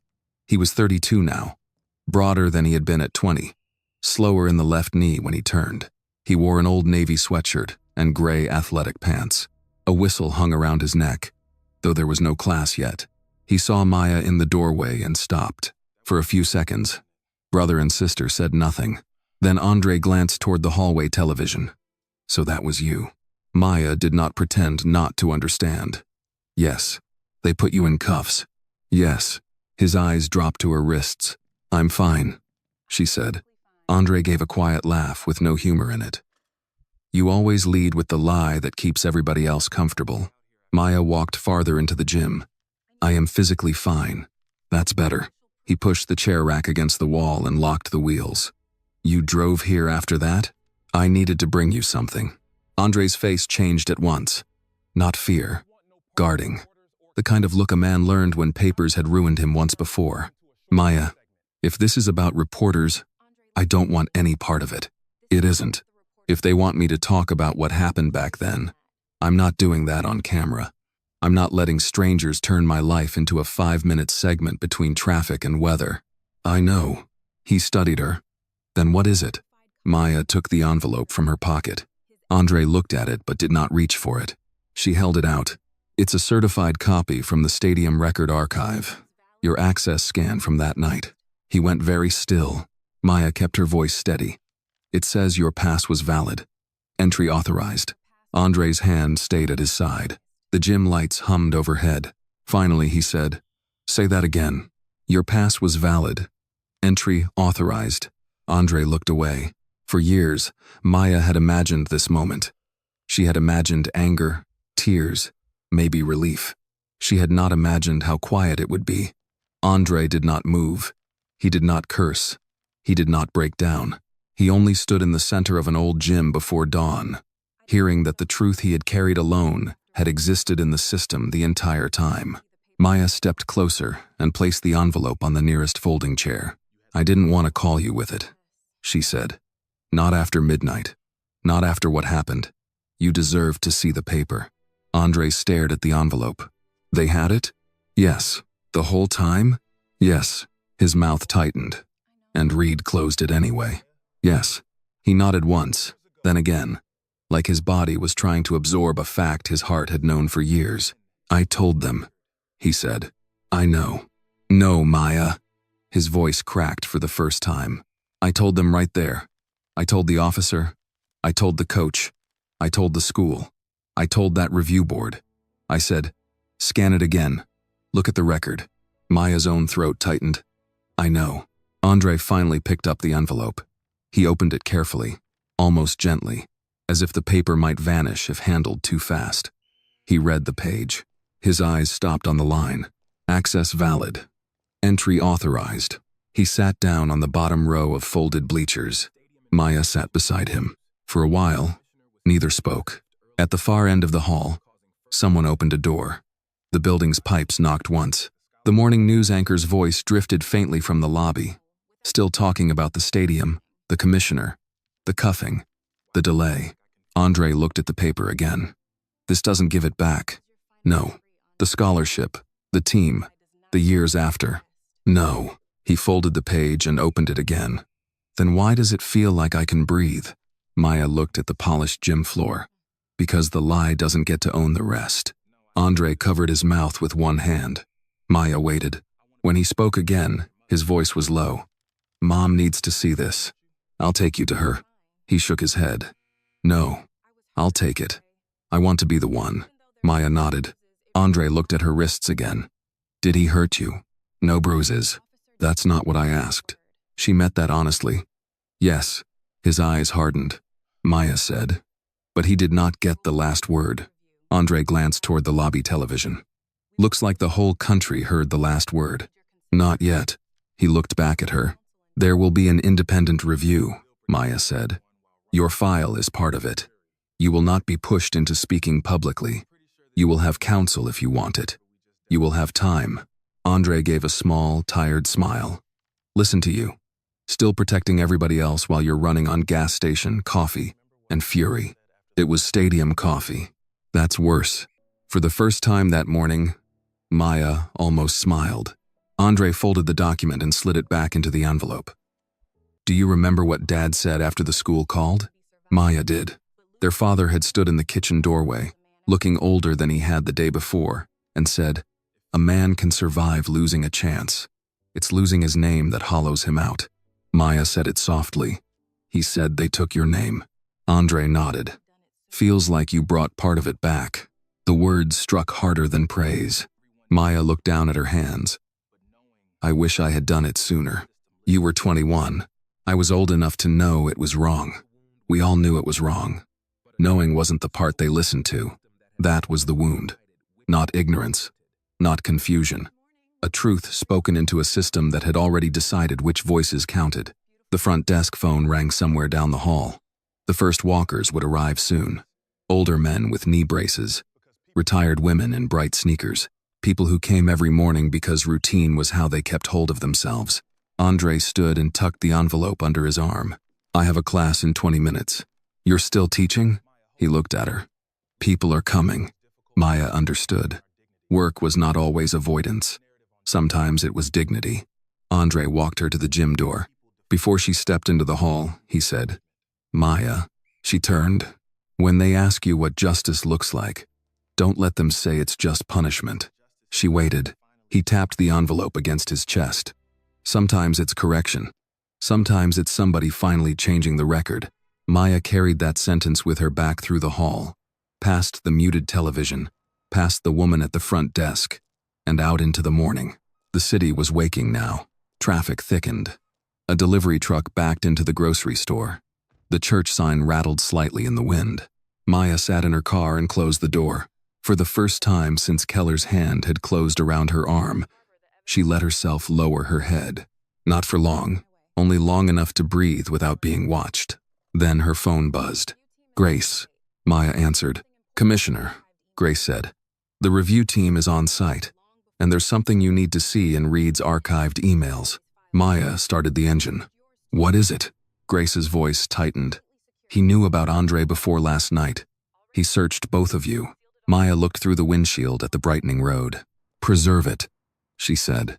Already done. I'm on my way. By the time Maya returned to Hawthorne National Stadium, the sun had cleared the edge of the city, and the building looked different in daylight. The night had made it feel like a sealed machine. Morning made it look exposed. Delivery trucks waited near the loading docks. 2 news vans sat beyond the service gate. A security guard who had not been on shift during the incident checked Maya's name twice, then stepped back so quickly his clipboard almost slipped from his hand. "Commissioner Williams," he said. "Go ahead." Maya paused. "You checked the list?" "Yes, ma'am." "And my ID?" He held it up. "Yes, ma'am." "Good." She walked past him without another word. Inside, the operations corridor was no longer controlled by club staff alone. State event safety investigators had set up tables outside the conference room. Digital forensics had sealed the control room with numbered tape. A civil rights liaison, Angela Morris, stood near the evidence board with a folder under one arm and a face that gave nothing away. Grace met Maya at the door. "You were gone less than an hour," Grace said. "I drove fast enough to be concerned about myself." "Coffee?" "Not yet." "That bad?" "Worse." "Show me the emails." Grace led her into the conference room. Daniel Brooks was already there with Patricia Voss and 2 forensic analysts. The whiteboard timeline had been photographed, copied, and expanded. The word bait remained in the center panel. Under it, someone had added, "Pre-event search activity." Maya saw Andre's name before anyone spoke. Grace pulled up the archived email on a monitor. This was sent yesterday afternoon from Reed to his deputy director. Subject line: "Outside, inspection risk." Maya stood behind a chair but did not sit. Grace read aloud. "We may have a league integrity inspector moving through restricted zones under technical cover. Treat unaccompanied credentialed personnel with caution. Do not escalate publicly unless access behavior creates cause." Daniel frowned. "That sounds careful. Keep reading," Maya said. Grace scrolled. A second email appeared, sent 6 minutes later to a private stadium security group that included Keller's supervisor but not Keller. Grace read, "Flag any unknown personnel matching outside inspector profile, especially if moving alone near tunnel, broadcast, or gate control areas. Unauthorized technical impersonation remains a concern." Angela Morris spoke for the first time. He planted vocabulary. Maya nodded. So when the false call came in, it sounded like something already discussed. Grace clicked again. Then Reed searched Maya Williams in the credential system. Timestamp: 4:17 p.m. Another search followed. Andre Williams. Maya's expression did not move, but the room felt the change in her silence. Daniel stepped closer to the screen. "Why would Andre be in our archive?" Grace answered, "Old complaint file." Angela Morris looked at Maya. "Your brother?" "Yes," Patricia said. "Commissioner, we can pause." "No. Continue." Grace opened the search record. Reed accessed Andre's old complaint summary, the credential scan record, and the disposition memo. Then he accessed your current clearance profile. The analyst beside her added, "He did not just know you were coming. He knew your connection to the old file before the incident." Maya looked at the timestamps. Andre first, then Maya, then the email about outside inspectors, then Gate 18 locked, then the false call. The sequence was no longer a suspicion. It had bones. Daniel's face darkened. "He knew exactly who you were." Maya answered, "He knew who I was to him." Angela Morris took a step toward the board. "A threat to his files," Maya said. Grace opened another message. "There's one more. Draft email. Not sent. Recovered from autosave." The room went still. Grace read carefully. If questioned, note that any delay risk originated with inspector interference, not operations. Stadium staff should state that unauthorized access caused temporary confusion in tunnel clearance. Daniel said he was writing the cover story before the incident was over. Before Keller reached her, the analyst said, "Draft timestamp is 7 minutes before the false call." Maya looked from the draft email to the car wash footage still pinned on the board. Marcus had not improvised. He had prepared a frame and waited for someone to step into it, or be pushed. Angela Morris closed her folder. "This becomes a civil rights matter." Patricia nodded. "And obstruction," Daniel said. "And public safety endangerment." Maya did not rush to label it. Labels mattered, but sequence mattered more. She walked to the whiteboard and picked up a marker. Andre file accessed. Maya profile accessed. Inspector risk email sent. Gate 18 locked. Cover story draft created. False call placed. Keller detains Maya. Reed attempts log modification. She set the marker down. This is the spine, she said. Everything else attaches to it. Angela studied the board. Commissioner, I'll need your statement about the prior complaint. Not your brother's full history. Just how Reed's access to the file relates to motive. You'll have it. Daniel looked at her. Does Andre know? Reed searched him. Not yet. Do you want me to? No. He stopped. Maya's phone was in her hand before she fully decided. She stepped into the hallway and called Andre. He answered on the third ring. You back at the stadium? Yes. You sound like the part where I should sit down. Maya looked at the sealed control room door. Reed searched your file yesterday. Before the incident. He searched you, then me. Andre went quiet. Maya waited. When he spoke, his voice had gone flat. So, I wasn't just history. No, I was motive. Yes. A long breath moved through the phone. Andre said, I want to be angry. You can be. I am. But mostly I'm tired. Maya closed her eyes once. I know. No, you don't, he said, not harshly. You kept fighting. I had to build a life around the thing they said I did. Maya had no defense against that, because it was true. I'm sorry, she said. Andre was quiet again, then said, Not you. I'm tired of everyone who made you feel like you had to apologize for finding the truth. Maya leaned against the wall. Andre continued, Use my file. You don't have to decide now. I'm deciding. Use it. But use it right. Not as a headline. As proof. I will. And Maya, yes. Do not let them make Keller the whole story. She looked through the glass at the board. At Reed's name, written again and again. I won't. When she returned to the conference room, Angela was speaking with Patricia about formal notifications. Grace had printed the draft email. Daniel stood near the window with both hands on his hips, staring at the stadium seats through the glass as if the structure had personally betrayed him. Maya came back to the table. Andre consents to the file being included. Patricia looked up. We'll document that, Angela said. We also need to identify every person who received Reed's inspector risk email, Grace said. Already pulling distribution logs. The forensic analyst raised a hand. There's an issue. Keller was not on the email chain. Daniel frowned. So, Reed didn't directly instruct him. Maya looked at the board. He didn't need to. He shaped the environment. Then he made the call. Angela nodded and chose a responder whose behavior he could predict.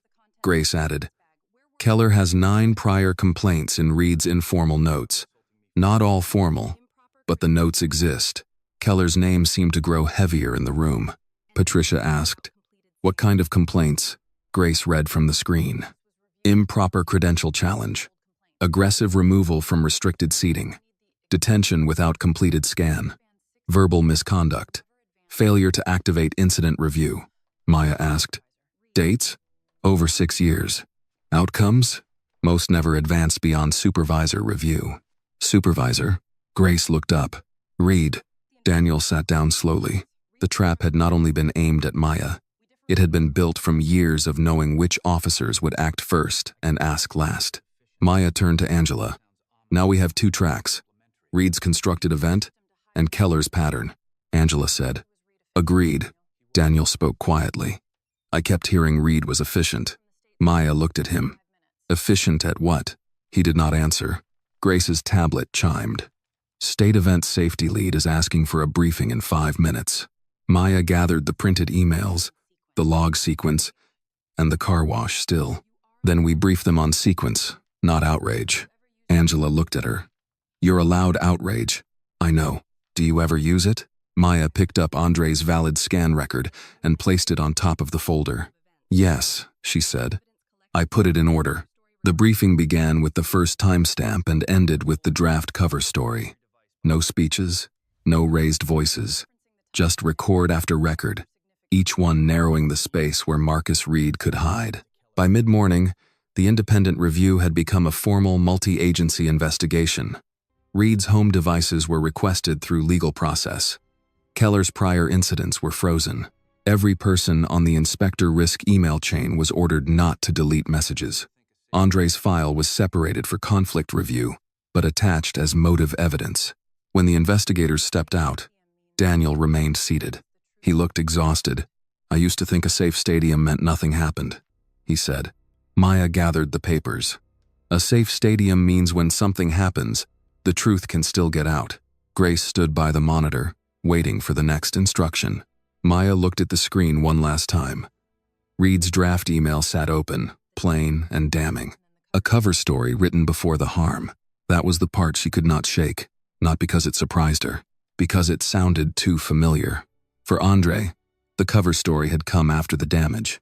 For her, Reed had written it before. The system had become faster. So would she. By noon, Marcus Reed's name was no longer spoken like a title. It was spoken like an entry on a timeline. State Event Safety took the conference room. Digital Forensics took the control consoles. The Civil Rights Liaison took the complaint files. League Counsel took Reed's emails, draft statements, and search history. By lunch, the building had become a place where every closed door needed a witness before it opened. Keller sat in Security Office 3 with a union representative beside him and a lawyer on speakerphone. His uniform looked the same, but he did not. The weight had gone out of his shoulders. He no longer filled the chair. He sat inside it. Angela Morris led the interview. Maya was not in the room. She had removed herself from any questioning that involved her detention. She watched only through the official observation feed with Patricia Voss and a state event safety investigator named Coleman, who had the patient face of a man who trusted records more than speeches. On the screen, Angela placed a printed still from Ramirez's body camera in front of Keller. Maya against the concrete wall, Keller's forearm across the tunnel, the credential visible.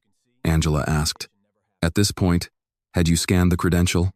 Keller looked at his lawyer's phone on the table. The lawyer said, "Answer only what is asked." "No," Keller said. Angela placed the next still down, Maya's wrists behind her back. "At this point?" "No." Another still, the first cuff closing. "At this point?" Keller's jaw tightened. "No." Angela placed the fourth still down, the broken credential on the floor. "At this point?" "No." Angela sat back. So the credential was not verified before contact, before physical restriction, before handcuffing, or before the radio report describing it as possible fraud. Keller said nothing. His union representative shifted beside him. Angela pressed play on the body cam clip. Keller's own voice filled the small room. "Cleaning crew doesn't wear silver credentials." Then later, "Where'd you steal this?" Then, "Fake enough for me." Angela stopped the video. What made it fake enough? Keller rubbed his mouth. It looked wrong. How? It was unusual. In what way? He did not answer. Angela waited. Silence did not rescue him. Finally, he said, "She was in the wrong area." Coleman, watching from observation, spoke under his breath. "No, she wasn't." Patricia typed a note. Angela asked, "How did you determine she was in the wrong area?" Keller looked down. The call said, "Unauthorized." The call also said, "Possible." Your policy requires verification before detention when a credential is presented. Did you follow that policy? No. Why not? Keller's eyes flicked toward the camera in the corner. I made a judgment call. Angela placed one last still in front of him. It showed Daniel Brooks holding the microphone, asking Maya for permission to begin the match while she was still cuffed. Angela said, "Would your judgment have been different if you had known she was Commissioner Williams?" Keller closed his eyes. His lawyer said quickly, "Do not speculate." Keller opened them. "Yes." The room went quiet. Angela did not move. "Why?" Keller stared at the still. "Because she had authority." Angela's voice stayed even. "She had authority before you knew it." He looked up, trapped by the simplicity of that. In observation, Maya stood very still. Patricia glanced at her but said nothing. Angela continued. "So, the failure was not that you did not know her title. The failure was that you did not follow procedure until you believed the person in front of you mattered." Keller's face tightened. "You're twisting it." No, Angela said. Your camera untwisted it. That ended the interview faster than any accusation could have. By mid-afternoon, Keller was placed on administrative suspension pending termination proceedings and referral for possible charges related to unlawful detention and false reporting. His service credentials were collected. His access to event work was revoked immediately. He left through a staff exit with his lawyer, passing the same corridor where he had forced Maya against the wall. This time, no one moved out of his way. Marcus Reed's interview came next, but Reed did not speak. He arrived with counsel, sat straight-backed, and refused to answer every substantive question. He did not deny the car wash footage. He did not explain the Gate 18 chain. He did not explain why he had searched Andre's file before searching Maya's profile. He did not explain the draft cover story written before the false call. He only repeated, "On advice of counsel, I decline to answer." Angela let him say it, again and again. Then Coleman placed the evidence sequence on the table in front of him. Search. Andre Williams. Search. Maya Williams. Email. Outside inspection risk. Admin command. Gate 18 locked. Draft. Inspector interference cover story. False call. From vehicle location. Keller detention. Admin attempt. Modify. Gate 18 log. Coleman pointed to the final line. "This is not a misunderstanding, Mr. Reed. This is a route." Reed said nothing. Daniel Brooks watched from the doorway, not inside the room. Maya stood beside him. He had asked to see Reed face the evidence. Maya had allowed it only after counsel agreed he would not speak to witnesses. Reed glanced up once and saw them through the glass. For the first time all day, his calm broke. Not loudly, not dramatically. His mouth tightened, and his eyes moved from Daniel to Maya with the flat resentment of a man who believed the system had betrayed him by keeping records. Maya did not look away. Daniel whispered, "I trusted him," Maya said. "He counted on that. I want to say, I didn't know. That may be true. It doesn't feel like enough." "It isn't." He accepted the answer. The next morning, the league announced Reed's termination. The state opened a formal obstruction and false reporting investigation. Digital forensics expanded the search to archived messages, device backups, and external camera records. The Civil Rights Review separated the 31 complaint files into categories: credential disputes, wrongful removals, isolation from groups, detention outside procedure, and complaints closed without required review. Andre's file moved first. An outside reviewer named Helen Cho handled it. She had no connection to Hawthorne, the club, Maya, or Reed. She spent 3 hours with the original scan data, the incident report, the scholarship correspondence, and the old complaint disposition. Her finding was 4 pages long. Maya received it in a sealed envelope late Friday afternoon. She did not open it in the conference room. She took it to a smaller office with no windows, sat alone, and read every word. Andre Williams possessed valid access credentials on the date of removal. Andre Williams was escorted from an authorized area without completed verification. The incident report contained material inaccuracies. The scholarship consequences were based, in part, on inaccurate information provided by stadium security. The prior complaint review was improperly closed. Maya reached the final sentence and stopped. Corrective notice recommended. For a long moment, she only held the paper. Then she called Andre. He answered quietly, as if he already knew. "Maya, it's official." He did not speak. She read the findings to him. Not all of them, just the lines that mattered. Valid credentials, improper removal, material inaccuracies, improperly closed. When she finished, the line stayed silent. Then Andre exhaled. "He was telling the truth," Maya said. Andre's voice came rough. "Say it. Again." Maya closed her eyes. "You were telling the truth." He made one sound then. Not a sob, not a laugh. Something older than both. Maya let him have the silence that followed. When he came back, he said, "Mom's going to frame that. She should. You okay?" Maya looked at the report, at the words that had arrived years late, but still arrived. "No," she said, "but I'm steady." "That's honest. It's new." Andre laughed softly. "Keep it. By the end of the week, 3 more old complaints had been reopened. 2 former vendors were contacted. One retired usher agreed to give a statement about Reed, instructing staff to keep certain disputes off the formal channel. Ramirez gave a second interview and repeated the parts that made him look bad before anyone asked. Keller's termination hearing was scheduled. Reed's case moved to prosecutors. The public story grew louder, but the real work stayed quiet. Screens, signatures, timestamps, old names, spoken correctly.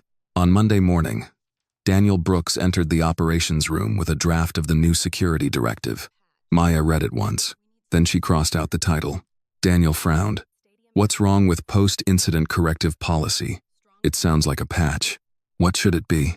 Maya wrote a new title across the top. Stadium Access and Safety Integrity Protocol. Daniel looked at the words, then nodded. Stronger, clearer. Grace walked in with another folder. Civil Rights Liaison wants the complaint board included in the permanent policy. It will be. Body cam rules. Mandatory continuous recording in restricted zone encounters. Credential disputes. Scan first. Touch last. Daniel repeated it softly. Scan first. Touch last. Maya looked at him. Put that in training language. He wrote it down. For the first time since the tunnel, the work in front of them was not only about what had happened, it was about what would be impossible to excuse next time. That did not restore Andre's scholarship. It did not erase the cuffs from Maya's wrists. It did not make Keller noble or Reed honest. But it changed the record. And sometimes, before justice can become healing, it has to become policy. The policy room at Hawthorne National Stadium had no field view. Maya chose it for that reason. No glass wall overlooking the seats. No framed jerseys. No championship banners. Just a long table, a wall screen, a row of microphones, and enough chairs for the people who had to answer for the system they operated. Daniel Brooks sat at the front with the league board chair on his left and Patricia Voss on his right. Grace Whitman stood near the control console, not behind anyone. Angela Morris from the Civil Rights Office sat with the independent review team. Harold Price was there in his Navy Stadium jacket, hands folded over a legal pad. Officer Luis Ramirez sat 2 rows back, out of uniform, invited as a witness to the new training standard. He looked nervous, but he stayed. Keller was not there. Marcus Reed was not there. Their absence filled 2 chairs anyway. On the table in front of Maya sat a glass evidence box. Inside it lay the torn silver credential, the broken strap still attached. The card had been cleaned only enough to preserve it. The damage remained visible. Maya stood behind the box and looked at the room. No one spoke over her. No one asked who had cleared her entry. No one checked her badge twice with suspicion and apology tangled together. Every person in the room knew her title before she said a word. That was not the victory. It was only the contrast. Daniel leaned toward his microphone. Commissioner Williams, the room is yours. Maya did not sit. Before we begin, she said, I want the record to reflect why we are here. We are not here because one officer embarrassed this stadium on a national broadcast. We are not here because one security director got caught hiding a locked gate. We are here because a system gave both men enough room to act before truth could catch up. Pens moved across paper. Maya continued. A credential was not scanned. A person was restrained. A primary exit was chained. A log was nearly altered. A false call was made. Old complaints were closed without proper review. None of those failures required a crowd to notice them. They required a process strong enough to stop them when no one important was watching. Grace looked down at the console, then back up. Maya pressed a remote. The wall screen changed. Stadium Access and Safety Integrity Protocol. 5 rules appeared beneath the title. She read the first one. No person presenting a credential may be detained for suspected access fraud until the credential has been electronically scanned, verbally confirmed through control, and documented. No exceptions for appearance, location, occupation, clothing, race, age, accent, or perceived confidence. Ramirez lowered his eyes. Maya read the second rule. All emergency exits, primary and secondary, must remain free from physical obstruction during occupied events unless a documented life safety order is approved. by 2 authorized officials and mirrored to an independent archive. Daniel wrote something beside his copy, then stopped and listened. The third rule, Maya said. Body cameras worn by law enforcement or contracted security in restricted zones must remain active from first contact through final release or transfer. A manual shutdown during an active encounter triggers automatic review. She let that settle. The fourth rule, complaints involving credential disputes, removals, isolation from groups, alleged harassment, abuse of authority, or detention outside procedure will go to an independent review board. No department may close its own complaint when its own conduct is under review. Angela Morris gave one small nod. The fifth rule, every security officer, supervisor, dispatcher, control room operator, and event executive will complete annual training on verification before contact, racial bias and access control, preservation of evidence, and crowd safety ethics. The training phrase is simple: scan first, touch last. Maya lowered the remote. A murmur moved through the room. Not disagreement, but recognition. The kind that came when people heard something obvious only after it had been missing too long. Daniel leaned into his microphone. The club accepts all 5 rules. The league board chair added, the league will adopt them for all championship-level events, pending final board ratification this afternoon. Maya turned to her. Not pending. The room went still. The chair blinked. Commissioner? Maya placed one hand on the policy document. The emergency authority issued after the incident remains active until the independent review is complete.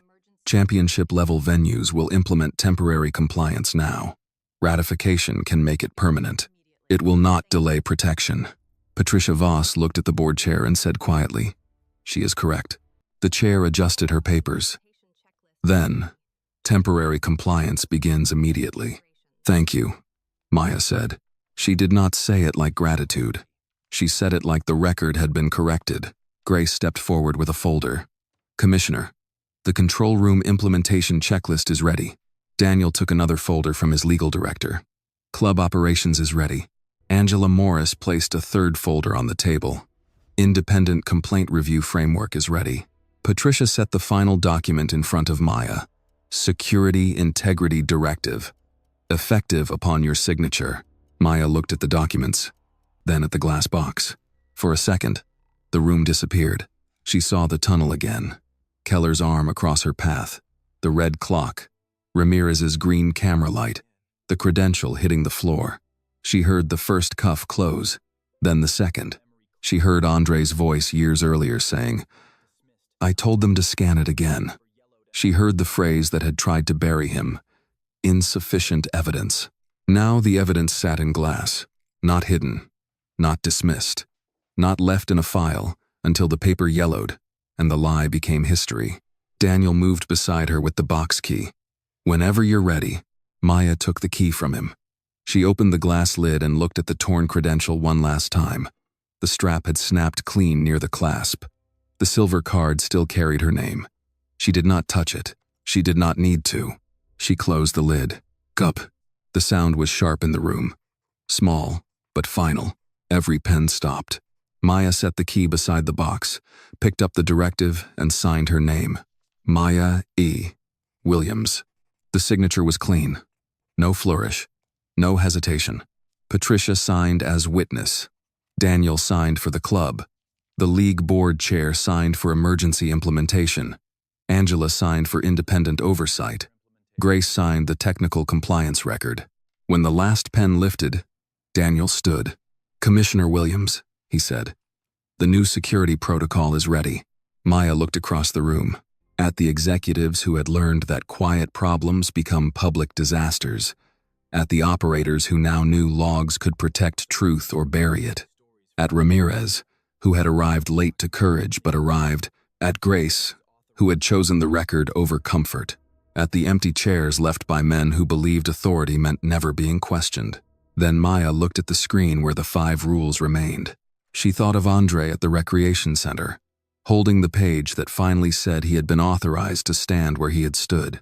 She thought of all the names in the frozen files, people who had been told they were confused, dramatic, mistaken, difficult, or not enough.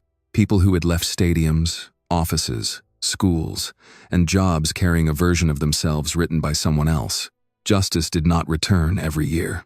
It did not rebuild every scholarship, every job, every public humiliation, every quiet dinner, where a family stopped talking because the truth hurt too much to repeat.